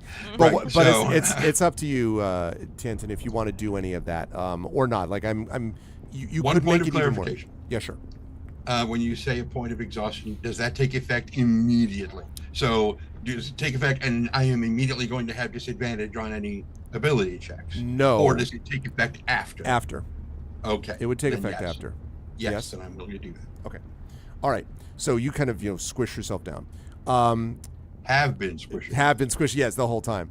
Nisiana, which probably, especially after the whole, it almost part broke. of what caused it to, yeah, exactly. Okay. Nisiana, what about you? Now, you're in these heads of lettuce. You have somewhat of a limitation in terms of how much you can push yourself further, but I don't know. I could imagine maybe if you have an imaginative or creative way to kind of disguise yourself further, or if you don't want to do that at all, and you just want to 2 middle fingers up in case they open your box. I have no idea what you want to do, but is there anything else you want to either pitch or suggest exactly about what you would do in this box? Okay, just because I have a hard time with spatial relations. Sure, of course, yeah. Where do I actually think we are? Do I think we're outside or inside still? You think you're probably still inside the temple because you left the lava room behind not very long ago. So you don't think they didn't start running. So you would guess that you're somewhere in the temple. If I were to do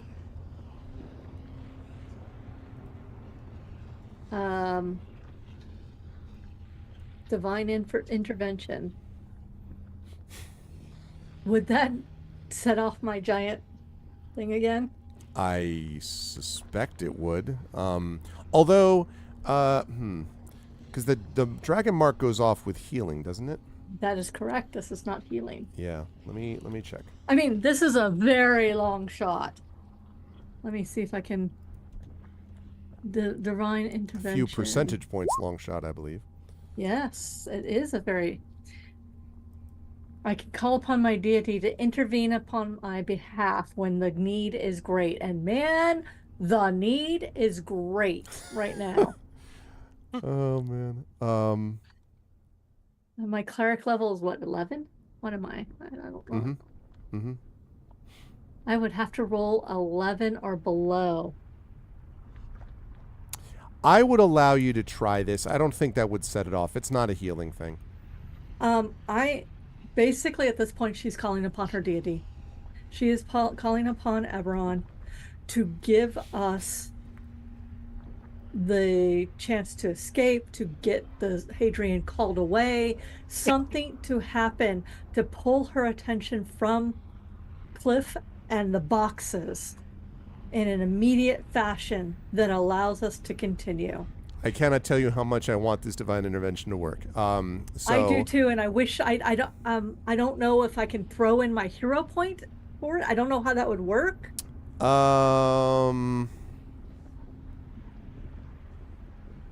It's I want to do whatever I can, whatever I have to throw at this.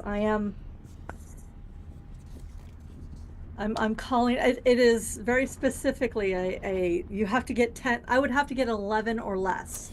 Yeah, So- I don't think this counts. This is the hero points count on an attack roll, an ability check, or a saving throw. So I would say that this is none of those things. And to be honest, even a 20th level cleric only has a 20% chance of the god actually noticing. Gods are busy. So like, I suspect that I don't think this applies to that. There's no All right, real. but I'm still gonna do it. Oh I yeah, am yeah. Basically, There's no real like downside to that in this situation.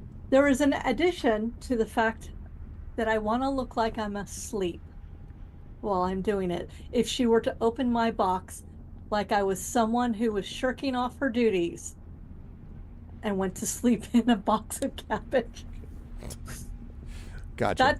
Those are the things. That's where I'm at right now All right. because We're still dressed as acolytes, so what we're still dressed as acolytes, right?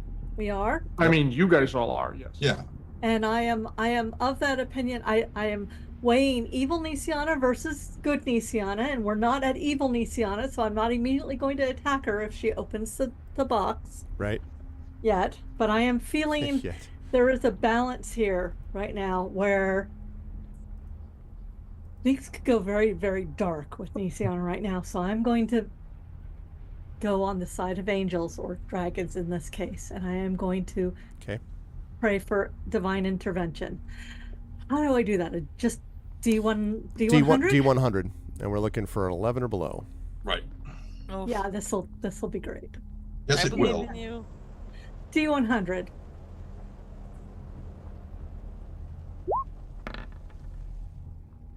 $48. 48. Ah. No, Yeah, your prayer We're does. sorry, the deity you have called is not in Nothing that is desk at happened. this time. Right. and I can use this again after a long rest. But I've tried. I basically I am leaning upon my faith. Maybe perhaps because I feel like I haven't done enough to try and find Leal DiGirasco. I wonder why your god has not responded. No, just kidding. Or are you? Or Yes. maybe he is, but I have gone to that point where that is what I am praying, but I am asleep. Okay, makes sense. That leads us to two more boxes. Merime and Rowan. You have a somewhat clearer choice in that you could try to dig yourselves down further into the flour and sugar. It's going to require a con check on both of your parts to do it.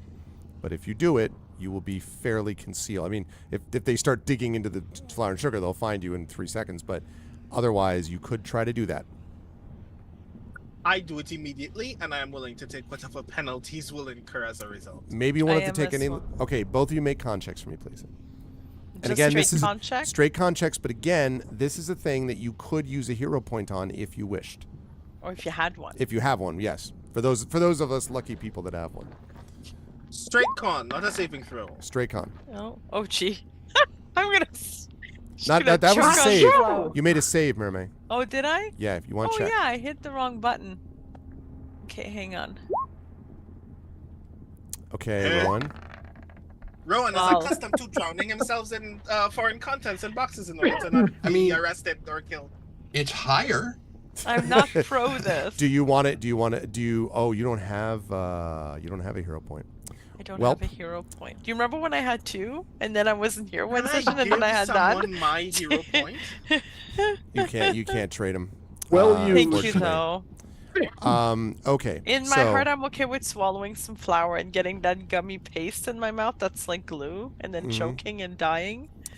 So what I was the one who was happy dying. Yeah, basically what this means is,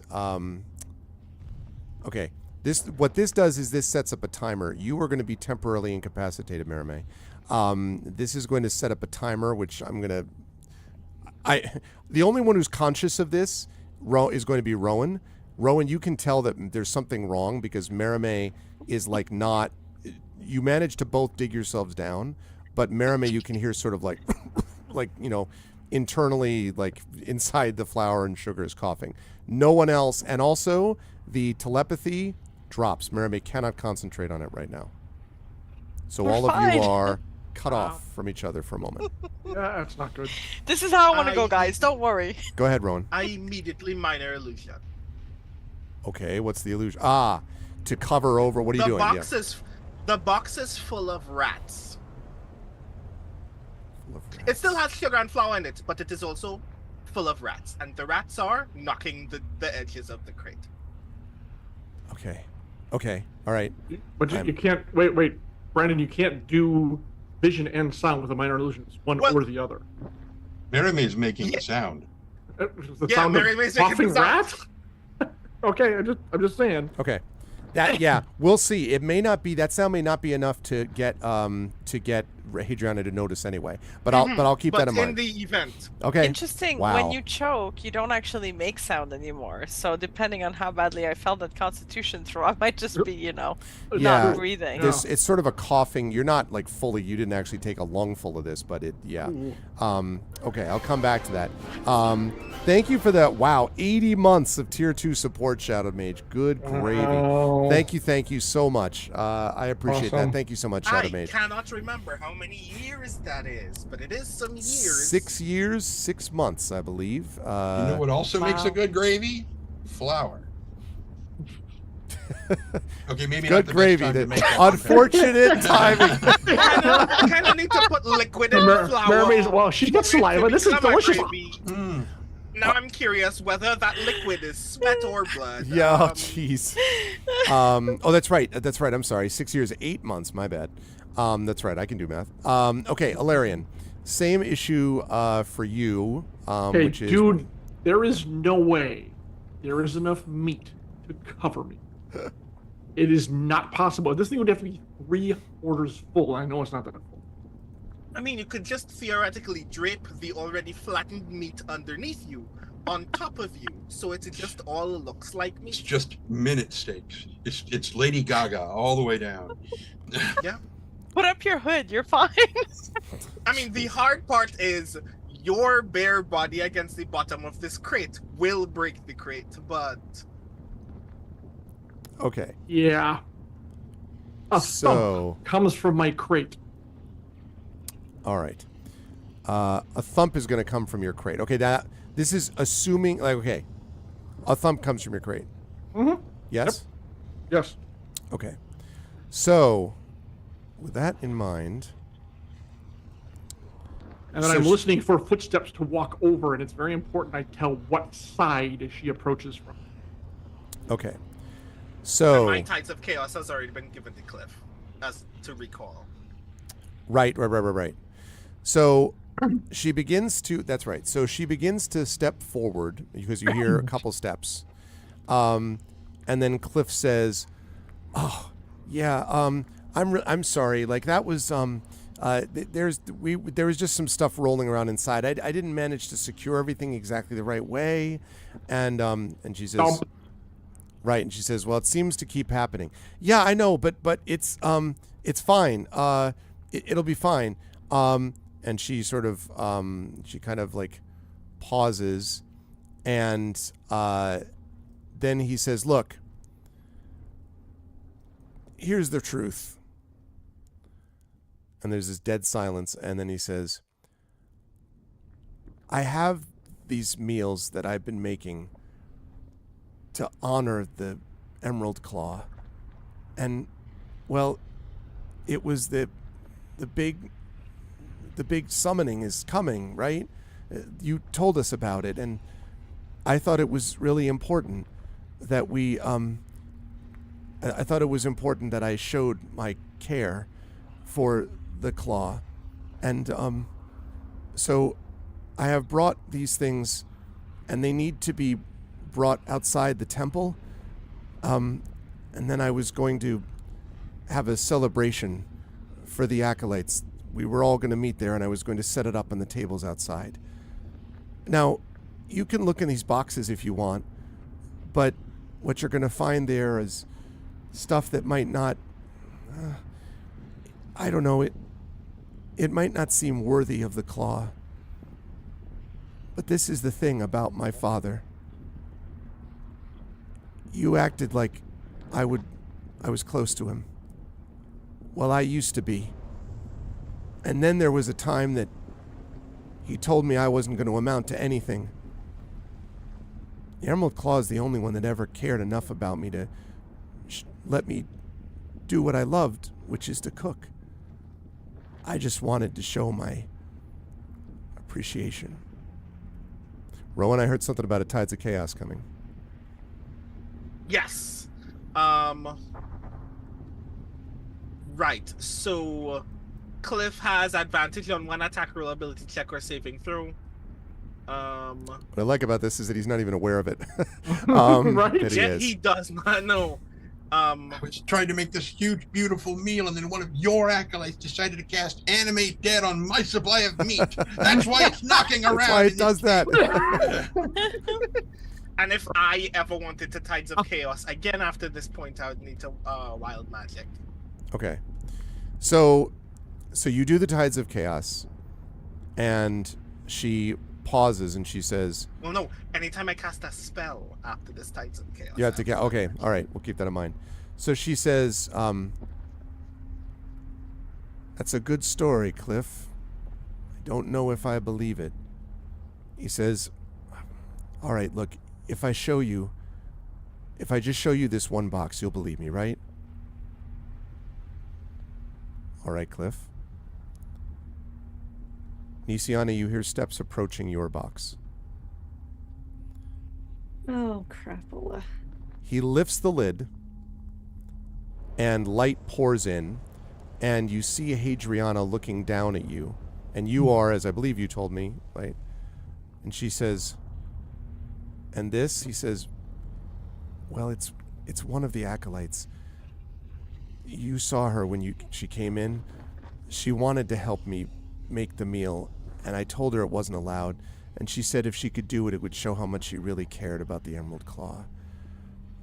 I'm sorry, Hadriana. I shouldn't have done it, but it was just for the claw. And Hadriana sort of stares down and then reaches down, and Nisiana, like, shakes you awake. And she says, you were one of the acolytes I met earlier. She basically prostrates herself. I'm so sorry. I just wanted to help. All I wanted to do was help. And he wanted to do something for us, and I wanted to show. I'm sorry. She basically just huddles and hides. And she sort of like kind of looks at you. I need a deception check from you, Nisiana. Oh, Lordy. Okay. Am I any good at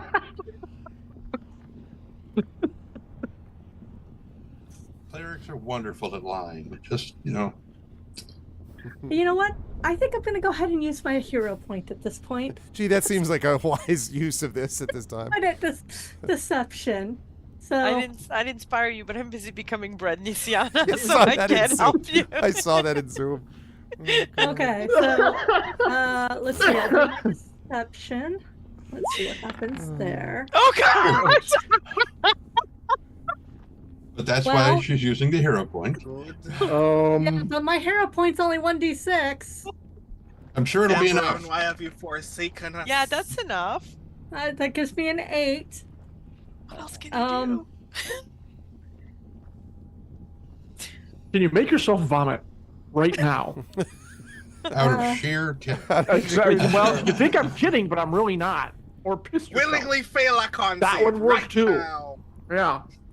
So, Hadriana sort of takes you, and she pulls you out of the box, and she says, "Oh, Cliff. She says, the problem is that this one isn't a very good liar. And you fell for it," she says, turning to Cliff. "You fell for it. She told you she wanted to help you put together a meal. The truth is, you just wanted to leave, didn't you? You came halfway and realized, I don't want to be an acolyte anymore. I don't have the commitment to the Emerald Claw anymore. Isn't that right?" She kind of hangs her And Cliff head. is like... She just hangs her head and says, "You're right. I don't think I'm strong enough. I don't think I would be good for this place." And she is absolutely Absolutely truthful. truthful about that. I was going to say, that should be like a persuasion check, right? No, I'm not going to make you do a persuasion check. She sort of stares you down and then says, "Yes, very obviously so. All right. Take off this robe, and then I need you to go outside the temple. You're going to go to the edge there of the path, and then you're going to wait. I'm going to deal with you myself in a moment. As for these boxes, Cliff, I think you are too loyal. You wouldn't come up with something this ridiculous unless you actually believed that this was something that was going to honor us. I don't know whether to punish you or to honor you. Punish you for your stupidity and honor you for your loyalty. Maybe I'll do both. Grab the boxes, bring them out there with him. Then, Cliff, I want you to stay exactly in the same spot where she is. As soon as I finish closing down this place, I'm going to turn around and deal with you. Go ahead, help him. And you feel, those of you still in the boxes, feel the crates being lifted up, like, and brought. Nisiana, you are unceremoniously sort of pushed and shoved, all the way out, room, all the way out. And sort of like eventually you're sort of almost like not quite shoved to the ground, but close. The crates are put down as well outside the temple, apparently on the path.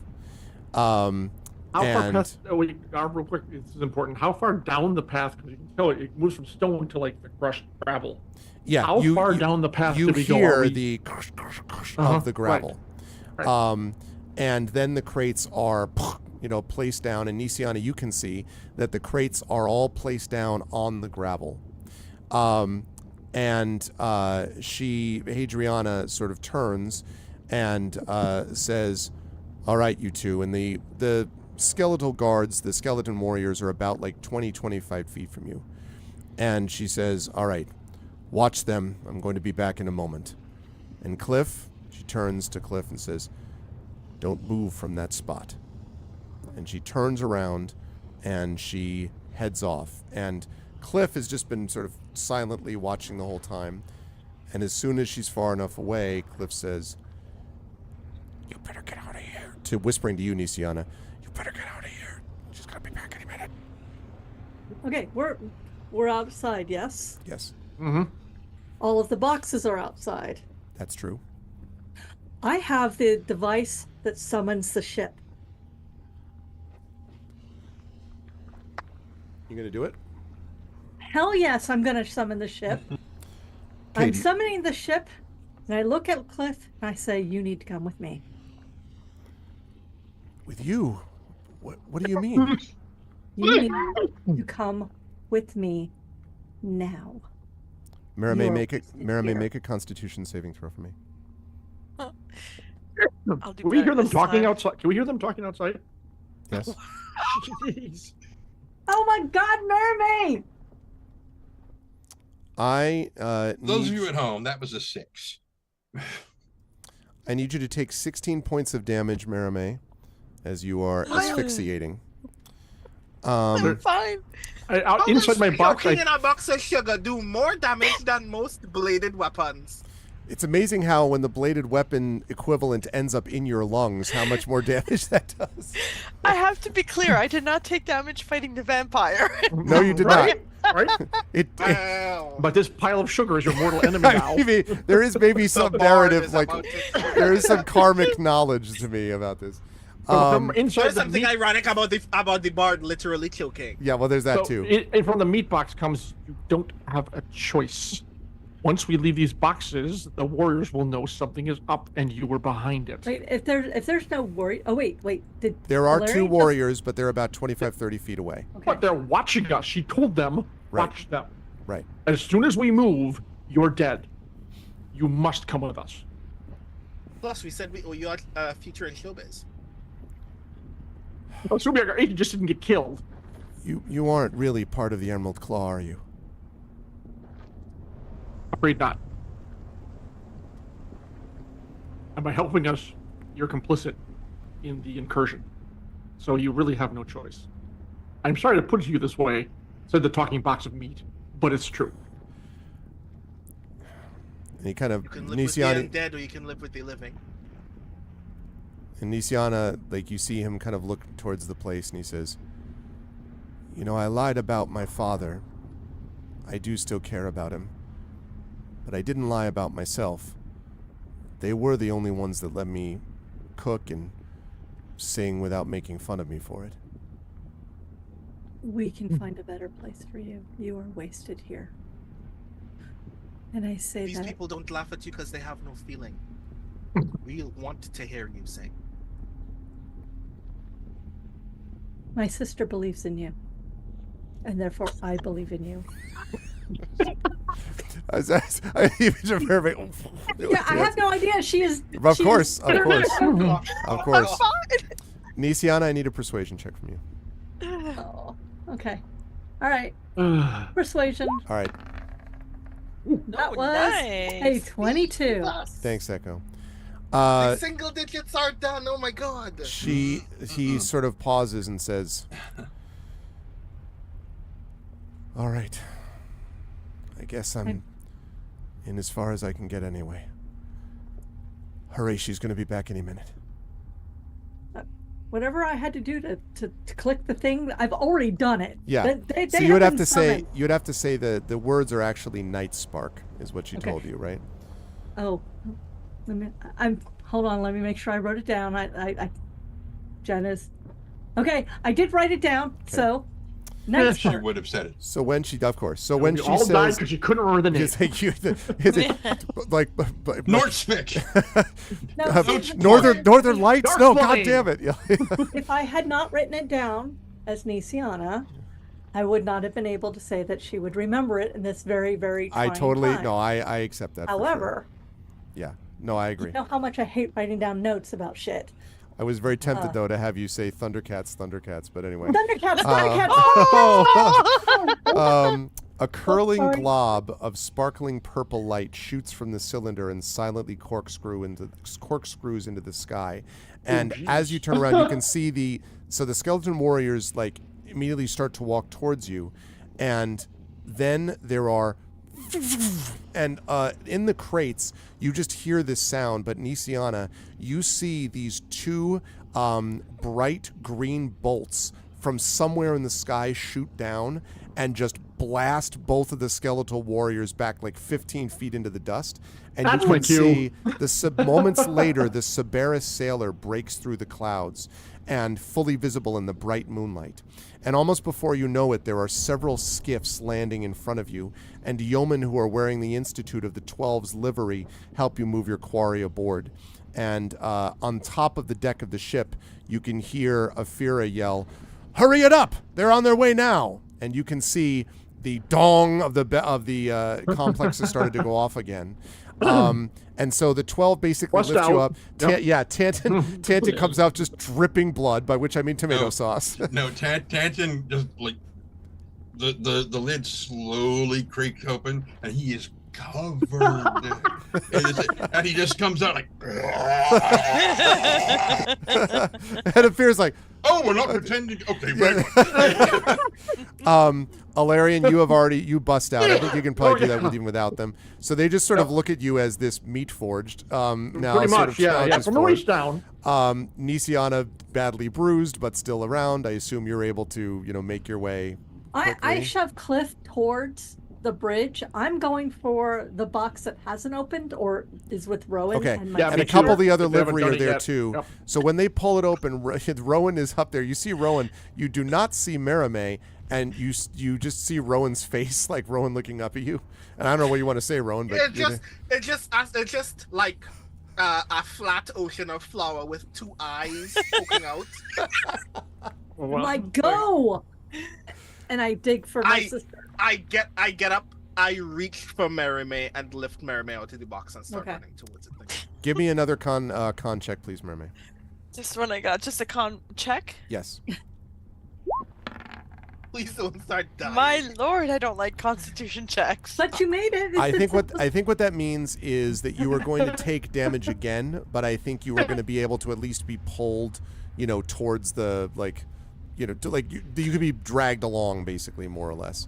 You were going to take another 17 points of asphyxiation damage. Asphyxiation is not good, y'all. Not good. No, it's Don't not. do it at home, kids. Yeah, don't try this at home. Okay. But you were all IAB, sort of like PSA. you are sort of stumble towards this as you're all sort of brought onto these skiffs which lift off. As the Cerberus sailor sort of lifts up and spins in place and begins to move, there are several, I was going to say pretty much, several bolts from down below, actual, you think, crossbow bolts, thunk, thunk, into the side of the ship. And, as the ship is sort of on its way out, but the sailor climbs quickly and soon is out of range of the Emerald Claw Enclave. And Nisiana, you find yourself next to Cliff, who is looking over the side of the ship and is sort of staring down at the receding, the ground and the mountainside below. And he just seems to be staring at something, Nisiana. I look to see what he's staring at. And you just see clouds down there. And eventually he sort of notices you. He looks over and says, Adriana was looking at me the whole time. And he turns to you, Nisiana, and he says, she knows where my father lives. Now she's going to kill him. And that's where we're going to bring our session to a close. You're not even going to let me give him words of solace? Your words of solace are going to begin next time. Please don't let me forget, though, because I want to begin with your words of solace. All right, let me write down a note of words of solace. Words of solace. Please don't forget. I didn't know you were going to have a chef with you at the end of this, but you've all decided to bring a chef along with you out of the complex. Divinorium also, that's funny. I was gonna end this scene by saying, if you wring us dry, you could probably make a good meal out of all mine. Yeah, that's true.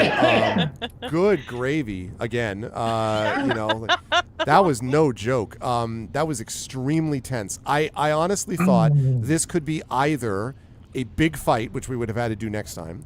I thought it might have ended up in that. I thought it might have ended up, there was a chance that it was going to end up with one of you getting tipped into the lava out of the crate. That was certainly possible. I thought that was going to maybe happen. Then I thought maybe one of you was going to either sacrifice themselves, or Cliff would have to, you might figure out a way to get Cliff to sacrifice himself. There were all manner of things that I thought theoretically could happen. I did not know which one was actually going to be. And there may very well be consequences for Leo Jarasco being killed, you managed to get out with Woodman in the bag of holding. Marame, of course, we don't know what's happened to Marame yet, but we're going to, figure that out in some detail in a minute, in a session, I should say. The whole situation with Cliff, obviously Adriana knows the situation. You didn't get out with, knows who's responsible, so, there's that. This could have gone any number of ways, and it's going to take me a little bit of time, actually, to put together all of the implications of what all of this just happened means. But I will have time to do that before our next session. Great session, though, seriously. I loved all of the ideas people were coming up with, because I also didn't know, going into this session, I was like, maybe it's just going to be a lot of fighting skeletons on the way out the door. I thought it could be that. I was not expecting rope trick vampire and bag of holding combo, but that's what we got, and it was very well done by the crew. Let me start with let me switch back actually to the cams only, let me switch the bottom right of the ziggurat first. So John, good stuff out of Valerian. I liked how everybody, the rats idea, the minor illusion of the rats. I forgot to mention that, Rowan, that when you opened it up, when Valerian opened up, just rats everywhere. I forgot to say that probably would have been there, but maybe a minute would have passed by then. But either way, I really liked the idea that you were trying to, everyone was trying to, come to my crate instead, because they were, everyone was trying to do the right thing for the King's Citadel. But I didn't know you were the biggest problem, because this was partially randomly determined and partially determined based upon what Cliff was going to be able to do. Side note, that was a clutch Tides of Chaos, because if Cliff doesn't win that persuasion check, then she probably just randomly chooses a box, and then if she chooses Alarian's box, you're all kind of screwed. I mean, then it is just a big fight, because you're not going to be able to explain Alarian. But she'd be taking a sword right to the gut. So there's that. That would have been a start. It wasn't Alarian was going to hide. No, that was it. There was not exactly right. I was very curious to see about all of those things, and I was really loving the visual in my own head of Alarian, them trying to bring Alarian's crate over the bridge, and just what the hell? Only skeletal guards would probably not have anything to say one way or the other. Right. So. No, I cannot call this setup only cams, Drew. What the hell's wrong with you? No, I'm not going to do that. All right. Anyway, John, how did you feel about tonight's session? Where will the fine folks? Yeah, this is super crazy in many, many ways. I am glad. We were so intent on stealthing that if Illyrian had their way or my way, we would have divided. I would have had us divide and conquer, because there were plenty of ways, there were plenty of choke points, the secret door. We could have easily whittled those forces down, but I was happy to let the stealth folks do the stealth thing. still not sure if she knew we were in the room. Like she somehow sensed the magic going on there, but didn't push it. So whatever. But I was fully prepared to fight our way out at any time, especially at the end. Why I did the thump, because I was like, well, they're not going to hide. And the conversation that you didn't see, because I had to contact everyone individually and said, look, I'm going to be doing this, especially when the teleportation or the telepathy winked out. Like, that's not a good sign at all. So Larian was literally that close to it, but they wanted to get her over there so he could get the surprise attack and like stab her in the gut. It was literally their thought. But it worked out amazingly. Still not sure how, but it worked out. And except for Cliff's possible father, which we got to figure out what we're going to do about that. Yep. And other consequences. And Yes. the possibility that, well, I mean, look, honestly, unless Mermaid says something, we have no idea what happened to what's her name. Now, is she going to tell her sister? Probably. Does she have to? But she probably will because it's her sister. I get it. I'm just saying, she suddenly had a lance of light go through her head and died. But anyway, you two are going to deal with that, and I'm just, it's going to be a very interesting conversation no matter what. And again, the good thing is no one told Ilarion that was a side mission because they would have wanted to try to recover her, which would have been not a good idea. I was also thinking about the fact that Hadriana saw the ship with, Institute of 12 livery people on it sailing out of the, with the stuff. That's the other consequence. I mean, we probably, no kidding. We probably could have just bolted for it, but... No, I mean, like, listen, there's going to be consequences when you take actions, like, whatever, like, you'll have to deal with it, but, so... Yeah, but a lot of fun, despite being kind of not in the forefront of things, but it was just hilarious with the whole singing and using the chef to get out of the fortress. Was really inspired. I'm not sure if they ever wrote, it's like, and if you use the chef to do this, you get like... That was nowhere on any notes, okay?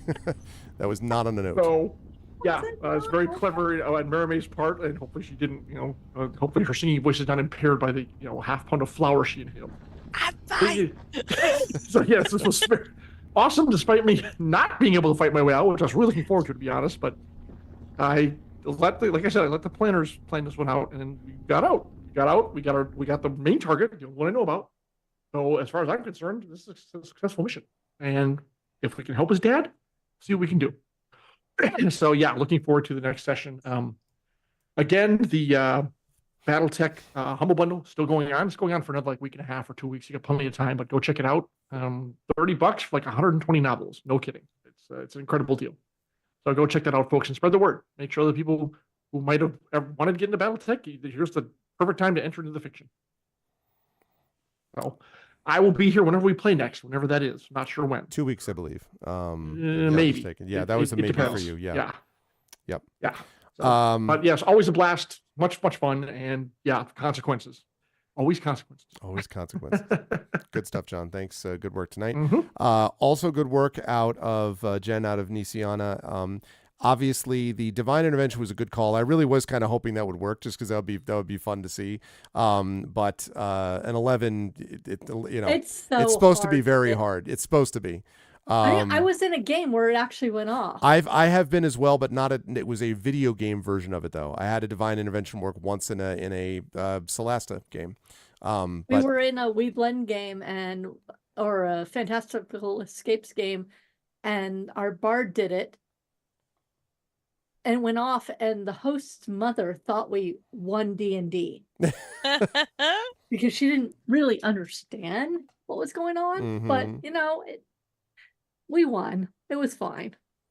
But Nisiana though also, and then the whole being bruised by heads of lettuce. But the big thing, of course, was figuring out then having to sort of play out that game, and then when the deception thing failed. The deception thing failed in a particular way, which was Cliff had already done a lot of convincing thanks to the Tides of Chaos, so that the deception was going to be what the reason was that she thought you actually went with him. And she basically thought that Cliff was kind of a, gullible stooge who went along with stuff, which is not that far wrong, actually. That is kind of the way it was. But you were able to, it meant that basically you were able to go along with that idea, and she was basically going to, deal with you later. and have guards watching you at the same time, not knowing all of these other things that we previously mentioned. So it was some good thinking on your feet, or I guess in a box of lettuce. Good But we're thinking on your side. That's right. But we're going to see what happens, because also it was, everybody contributed, but you were the only one looking him face to face. Other than that, there was just, Merame was choking and everyone else was talking from inside boxes of food. So the only really most convincing person was Nisiana. And so, it'll be interesting to see whether Nisiana feels some kind of personal responsibility for Cliff's situation under the circumstances. I don't know. She absolutely does. That'll be And up to her. If we can't convince the 12 to bring him on as a chef, absolutely we need chefs at House Jarasco. We absolutely could use someone like that. She was not lying when she said he was wasted there, because his musical taste is questionable. Everything else is still yet to be determined. As for Leal, that is something that she will be talking about with her sister. We have already determined that needs to be a conversation that's in telepathy, but we will speak it aloud for the audience, because please. That will reveal some things about our characters, I think. It was a very, very good session, and oh man, I can kind of see we're reaching a point with Nisiana. She can go two different paths, and boy, I'm really hoping she stays on the side of angels, but You're gonna go all Dark Willow on us? maybe not. I don't know, it depends, but the thousand heel stare. she's learning some things about reality right now. She is the youngest of the group, and this is her first time in the field. So yeah, she's hard bitten veterans come from somewhere. Well, this is where they come from. Otherwise, I had a really good time. I am amused at how everything worked out, and kind of pleased that we've got the first goal, the secondary goal, the third goal. I don't know in character that it's happened. That's the Leal. Right. And now we have a cook. And you know what? I'm going to believe he's a good cook. So I'm going to hope he's a good cook. And we shall see what happens. In the meantime, you'll see me here next, whenever we next play, or you'll see me online. And I do have Dear Pen Pal, Belgium 1980, which is funded, so it will happen, and it ships worldwide. So if you'd like to be my pen pal and learn a little bit about me at 10 years old, living in a 300-year-old manor house in Belgium, there you go. You'll understand where a little of my weirdness comes from. That'll be the place to check it out on Kickstarter. Well, good stuff today. Good stuff today, Jen. And yes, I'm excited for all of those things. So Brandon, as I said, that Tides of Chaos was quite clutch. And there were a lot of good ideas here. The minor illusion stuff obviously was very useful. The illusion of the rats, even though your box was not the one that was opened, was a really interesting idea and a good one. And the Tides of Chaos was significant because it really did make a difference, because it affected Cliff's persuasion, and that made it possible for an easier box to be opened. Like Tanton, maybe they could have worked it out somehow. I don't know. I'd have to think about that box. Maramaze would have been choking, so I don't know how that would have all worked. Alarian's box would have been a disaster from the point of view of trying to stealth one's way out of it. So in a way, Cliff's bringing to Nisiana, which was the most logical choice, but that was only possible in part because of the Tides of Chaos thing. So that was very useful at an important time. Despite the let's use minor illusions for everything, no, but it was appropriate minor illusions, appropriate ones.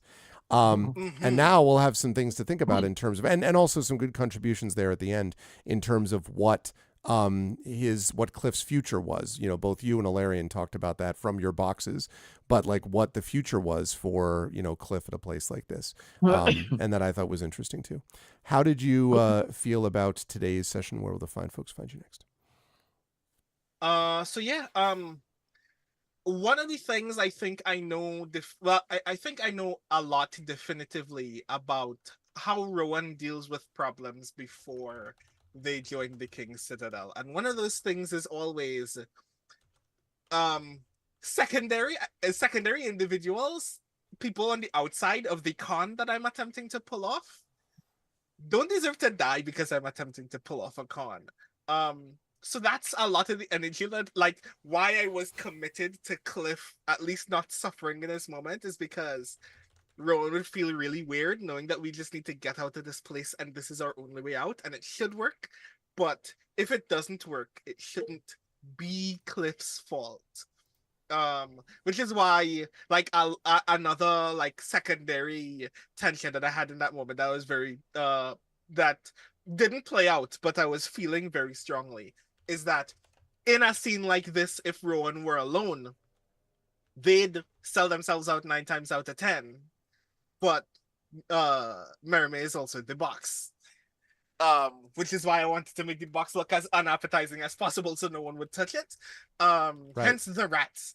But yeah, like a lot of that was just, we need to get out of this room, but if we don't, Cliff doesn't deserve to die because we tried to get out of this room. Can I just say quickly how much that reminds me of this concept of, you know, the which has been talked about in many movies, many, you know, forms of media about this, but the super team that has to think about collateral damage. You know, you think about the opening to something like oh God, Age of Ultron or something like that, where like, you know, whoops, you know, 50 people died, like, sorry, you know, like the thought of actually really giving a damn about all the people that get affected collaterally around this. And as I say, that's not specifically new, but I think it is a useful thing to bring up for something like this, especially for Rowan, who is not like his whole life been in a group like this. You know what I mean? Like, so yeah.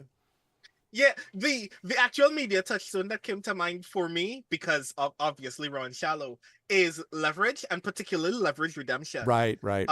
Where like in the last few seasons, a big concern is, hey, this person is in with a bad lot, but they're not bad.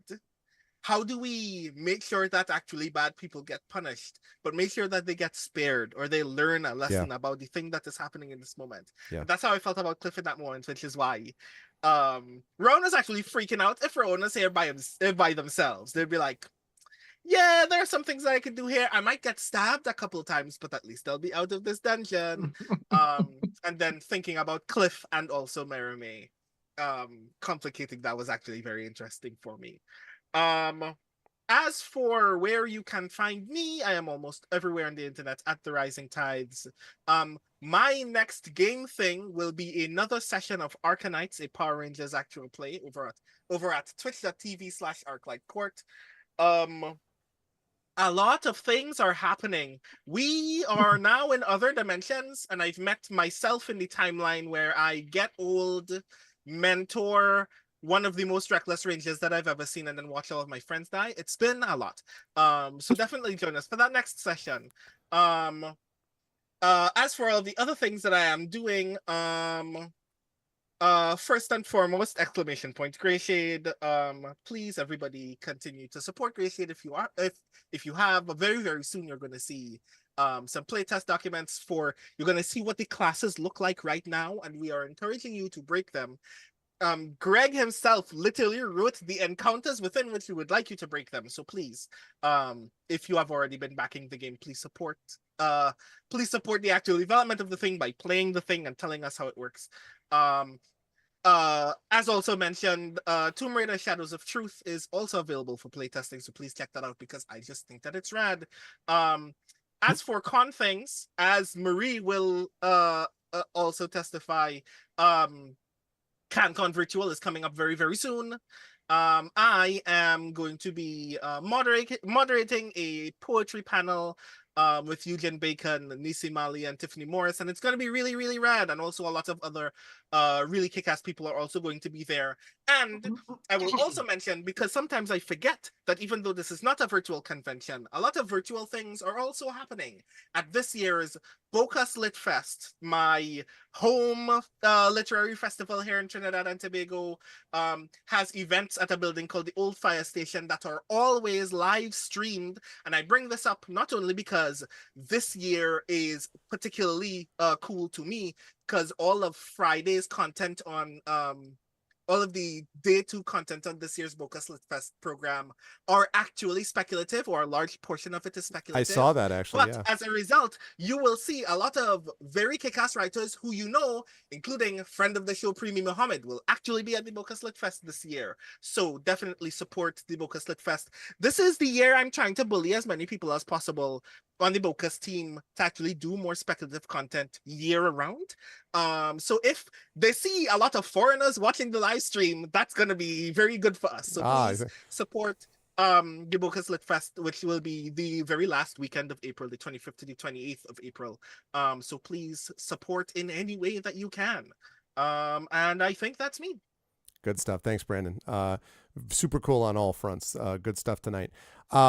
So Marie, when Marimay was not choking on flour and sugar, very eventful stuff. I mean, honestly, a lot of the groundwork for this was laid, obviously, by not just sneaking past or backstabbing Cliff initially, but by setting up this whole kind of like, hey, you like musicals, I like musical, like this whole back and forth that made it so that Cliff didn't immediately go, oh, you stupid, like, I'm going to turn you in to do whatever.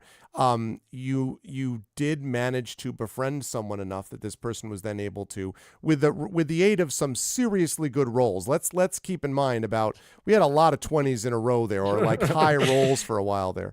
And then I choked on and then flour. You choked on for flour and sugar, which is, listen, dark tide. But it was great to watch that. And then, the other thing too is that obviously we talked about Nisiana, but when Marimay is able to recover her breath, etc., will also, I imagine, feel a little bit responsible for Cliff. I mean, you can tell me if I'm wrong, but I imagine would feel somewhat like, geez, poor Cliff. Like, here's Cliff who just sort of went along doing the best he possibly can. Again, bad person in a bad lot, as Brandon was saying, and yet really was fundamentally critical to you people getting out, assisted by all of you in the right times, like Tides of Chaos, like the persuasions and from various people and so on. But that was really the groundwork for that was laid earlier on, and probably I'm sure you didn't know that it was going to be as sort of fundamental later on that relationship had been built.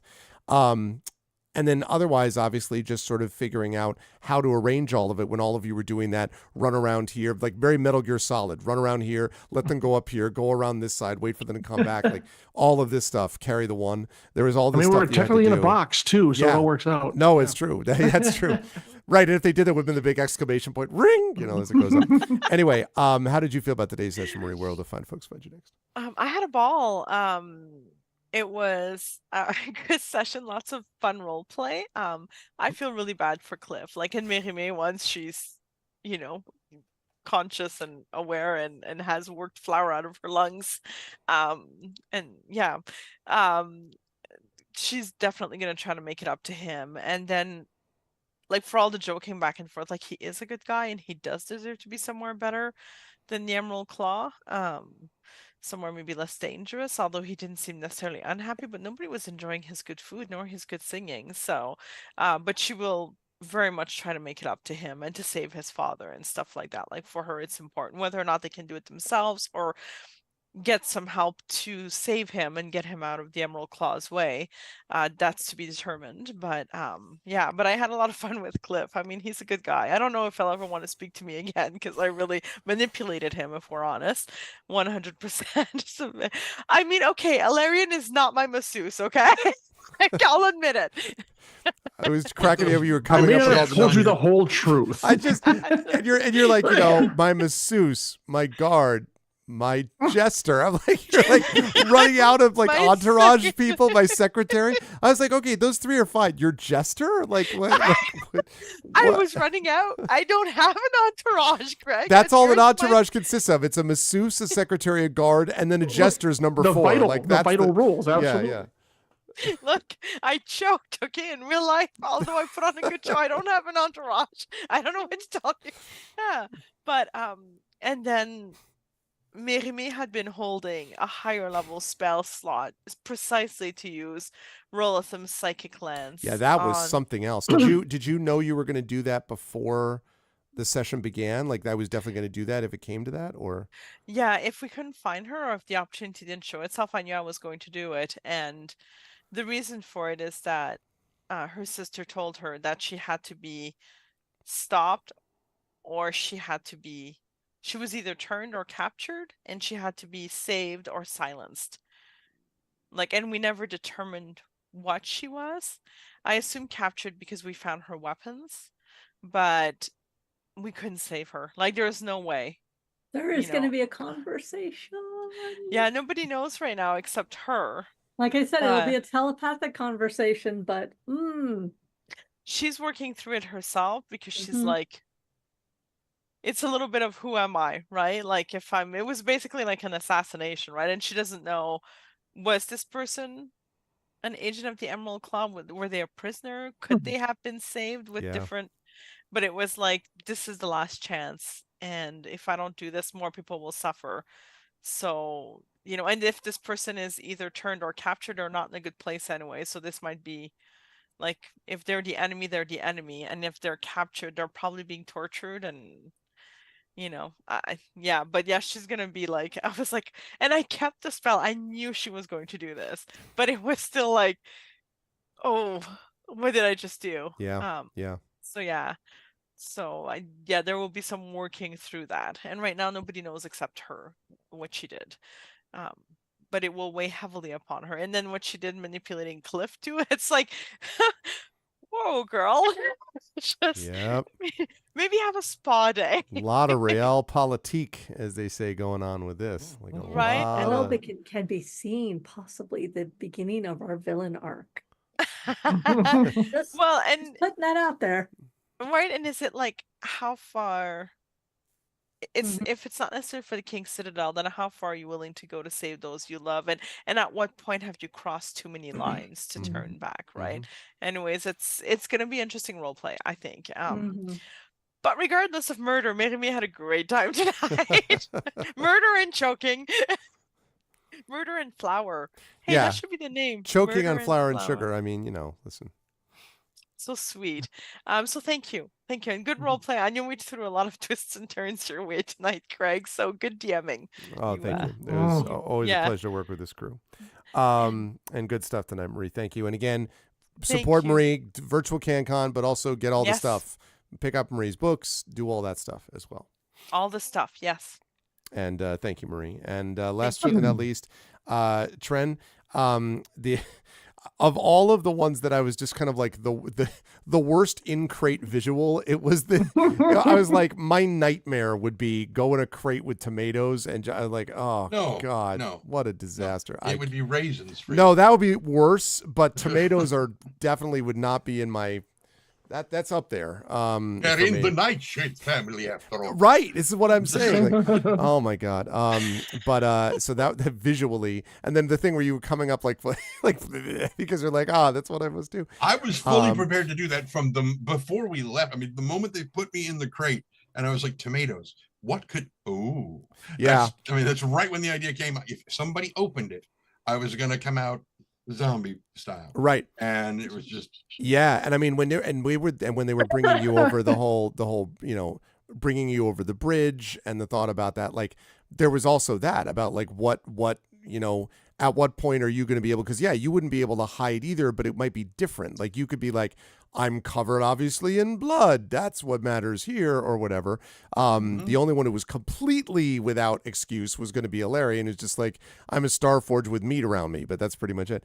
But I was curious about how you were going to react to all of that. And of course the big thing, Tren, was at the Tantan with the bag of holding, and I know you've been thinking about ways to like play around with that. So the rope trick, bag of holding, vampire in bag combo, that's a good combination of things to be able to figure this all out, which is why it's so funny, because I had a feeling when I asked this question that you would know, where I was like, can you fit a vampire? It's like, well, funny you should mention that. I was actually talking to my roommate about this very subject, because that's my housemate, because like really I was like, well, if you could do it, I mean, they're not going to asphyxiate, right? Like, so That was fascinating to me.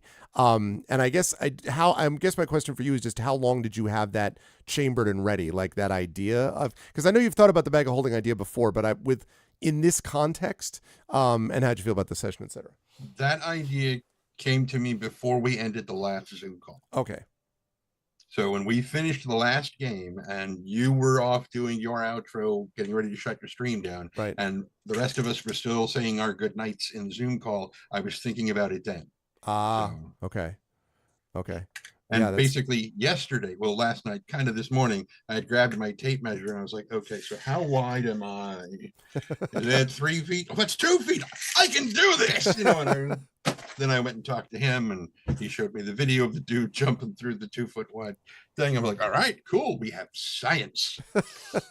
Science supports this. How'd you feel about the session with that? Are you pleased that it worked out the way you hoped for? And where will the people find you next? I am. Well, yes, I'm thrilled. The thing that I'm really looking forward to is when we get back and the 12 are like, you were sent to get this person, and Tandon just throws the bag down on the floor. It's like, is he Ash? Like, no, he's still in there. It's your guy in this bag. It's like he's pointing right down there. That's it. How do we get him out? I mean, of course, Tandon would know. Just rip the bag and he's gonna pop right out. It's gonna be fine. Yep. I was very, very excited. For me, I mean, most of this went pretty much exactly the way I figured it was going to go for today's session. So there weren't that many surprises for me.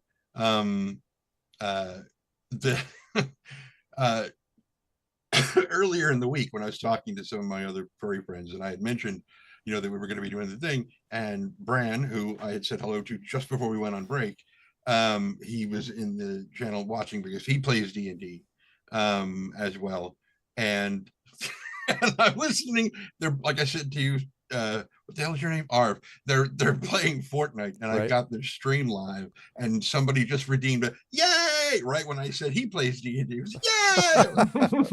Who the? Oh, right, this is different channel. Okay.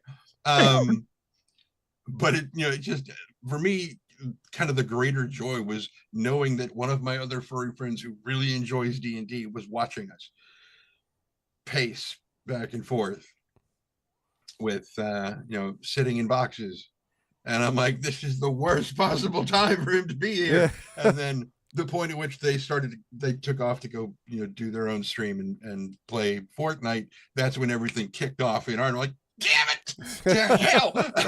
But it was awesome. They had a great time. So. That's good. Tell them that there's more where that came from. Where will the fine folks find you next, and anything else you want to mention about stuff they should check out, of stuff you have recently recorded, etc. Back here on the 27th, maybe. Right. Hopefully. And that's it. Pretty much. Yeah. Okay. I have to record a thing for Pseudopod, but okay, I haven't recorded it yet, so there's really not much to tell. More details to come then about that. As always, a great pleasure with this crew, and I am very excited for the next session. And incidentally, I promised I would tell you this: the next portion, and I think the final part of season 4 of Eberron Oracle of War is called The Waiting Game. And that will be starting next. The Waiting Game. But it is, ironically, or not ironically, but just, it's anachronistically, I guess, it's not actually a lot about waiting. There's a reason that title works, but it's not actually much about that. There is more travel in your future. I'll say it that way, depending on how things go. What are the chances that we'll get all of that done specifically during ArvCon? Like, finish that entire thing? It's possible. Ooh. Well, because it's a marathon session, yeah, it could be. That would be fun if that was the end of season 4, was all during ArvCon. That would be slick. Start and stop an entire That thing. would be a thing. Yeah, because we're going to get a chance to start it next session, which is late this month. Yeah, could be. Anyway. Possible. We have Possible. thoughts. It's conceivable. But great stuff tonight. Jack, can we get some love for the amazing members of D&D Infinity and Beyond? Thank you so much, as always, to Trent Sparks. Thank you to Marie Bilodeau. Thank you to Brandon O'Brien. Thank you to Jennifer Brozek. Thank you to John Helfers. Great work, crew. And I will speak to you in a couple weeks. Thank you, chat. You guys are all awesome. We'll see you next time. Bye. Sincerely, yes. Thank you. Yes. Good night. And yes, cosign on that. Chat was awesome. Chat really was awesome. Thank you so much, chat, for being great. This was, I enjoyed, there was solid turnout as well. And again, let's just keep spreading the word, because the more people that we get in for these things and the more that we get this, I mean, there was a lot of tension. There was a lot of back and forth. There was all this kind of stuff. So yeah, it was cool. I very much dug it. So great stuff. If you like what you saw and heard, first of all, we are going to do a raid. I actually have a request raid today coming to us from one of the players tonight has actually made a request for a raid and seems appropriate. Oh, thank you, Zed. Yeah, well, thank you for being a part of it, and good work on that miniature too. But I was very happy about how this all came together and more where that came from. Remember, on Tuesday we have Beowulf Age of Heroes with Tari Tunes. Then I'm going to be playing more Talisman Adventures. That game is Well, yeah, that game, not that crew. I'm playing other stuff with them, but that game, that campaign is coming to an end very soon as well. So you can find that over on GOG.com's Twitch channel on Tuesday afternoon. And then Tuesday night, I'll be back here for the Vocalist playing the Banner Saga 3. So you'll definitely want to be around for that. Then Wednesday, Community D&D. Thursday, Final Fantasy VII Rebirth. And the following Saturday should be more Expedition from the Mysterious Peaks, which has campaign has been on a roll as well. So all that good stuff happening.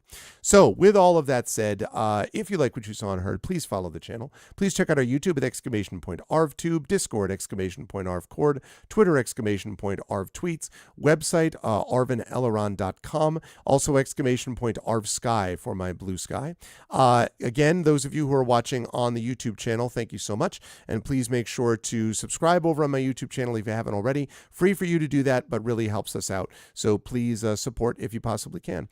!ArvTreon is the Patreon, trying to build that number back up into triple digits. Would love to see guests get there, because that is all stuff that really helps the channel, and also cool individual stuff that you can get there, including inspirations to help our players. And as you saw tonight, we did need some of those inspirations, so those things are important.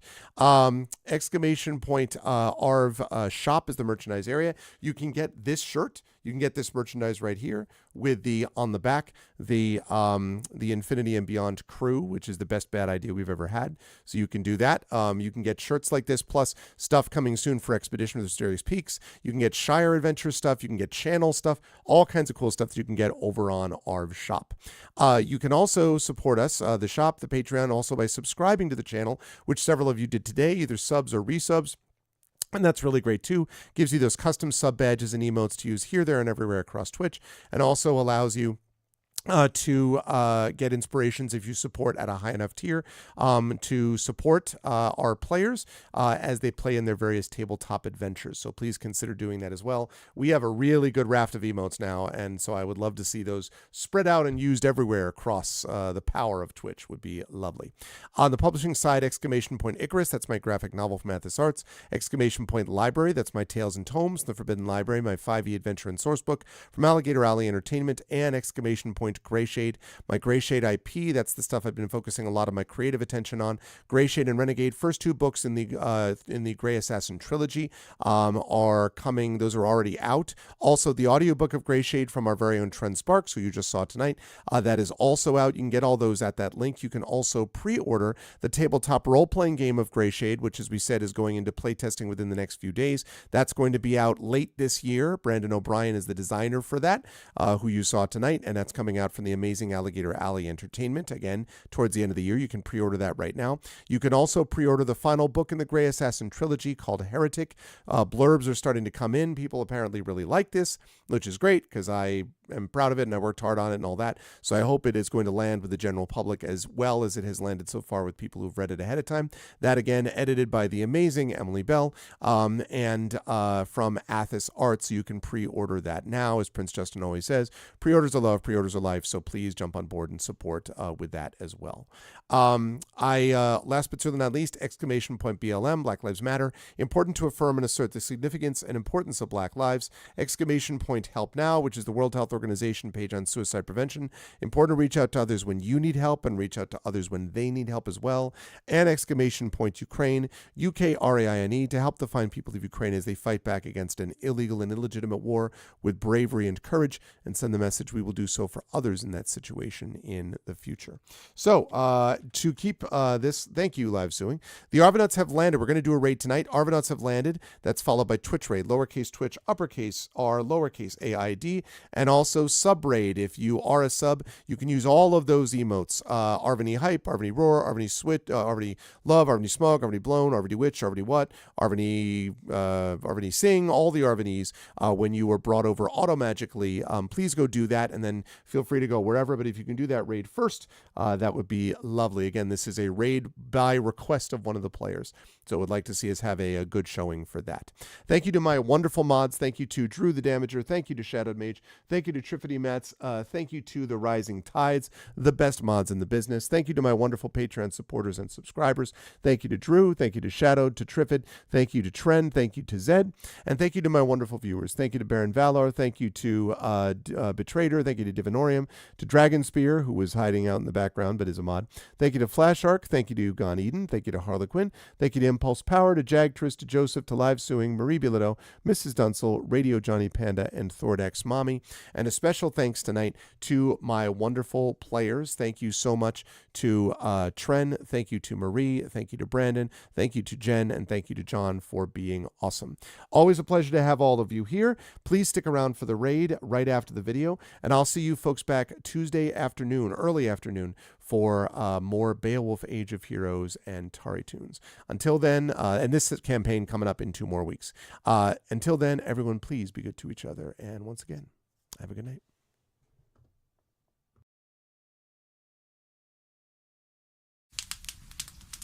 Most folks in Eberron live their lives hoping to survive and protect the ones they care about the most. A few do that and more, trying to help those around them, even the ones they don't know. But only one group does all that when no one else can. The King's Citadel. The ones who do the job no one else can do. Elarion, the Shield. A star-forged Aegis whose strength lies in their shield, their armor, and their will to keep the Citadel and its mission safe. Merime, the Sword. A Kalashtar bard whose dreams have grown more troubled, the sight of her future grown more dim, but whose skill in battle, wisdom in counsel, and love for her sister and the Citadel has grown even stronger. Tantin, the Brain. A dragon-marked human artificer whose jovial demeanor conceals a deep curiosity, razor-sharp intellect, and long memory, with knowledge of what he did for the last war, and what he can or must do for the next one. Nisiana, the Heart.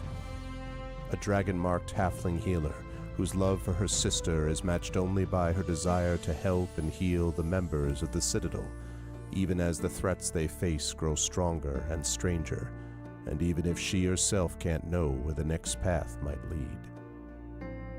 Rowan, the Wild Card. A human wild magic sorcerer who's played a dangerous game for most of his life. Now he's gone all in to save his friends. But will he have the chips to pay if his bet is called? These 5 elite operatives came together to aid the salvage outpost of Salvation, where the Grey hovers nearby, a threat and a promise. With the Oracle of War, they found an artifact powerful enough to end a war, or begin one. They traveled to Sharn, City of Towers, and started to unravel the Oracle's mysteries while stopping assassination attempts from the Emerald Claw and the Nation of Thrain. They found Sky Blue, the daring thief somehow tied into the ancient draconic prophecy, and stopped the Claw operative Erulin Karnak before traveling back to Salvation and into the Grey to take down the repurposed Conclave outpost, repel a war-forged invasion, and take the fight to the Lord of Blade's secret fortress, Razorcrag. They found an elemental forge of great power and rescued both hostages from Salvation and the maker of the Oracle of War himself. But the cost and Braelish soldiers and the mighty floating fortress Argoth, taken by the Lord of Blades himself, was high. Now the king's citadel must widen their world, traveling to the neighboring countries of Karnath, Thrain, and beyond. They've saved Salvation, navigated Sharn, and neutralized Razorcrag. But can they learn the Oracle's secrets, unmask the Emerald Claw, and stop a war? Only if they remember that in the end all they have is each other and the king's citadel. Long live the king. Welcome to Eberron. Welcome to Corvair. Welcome to the world beyond Salvation.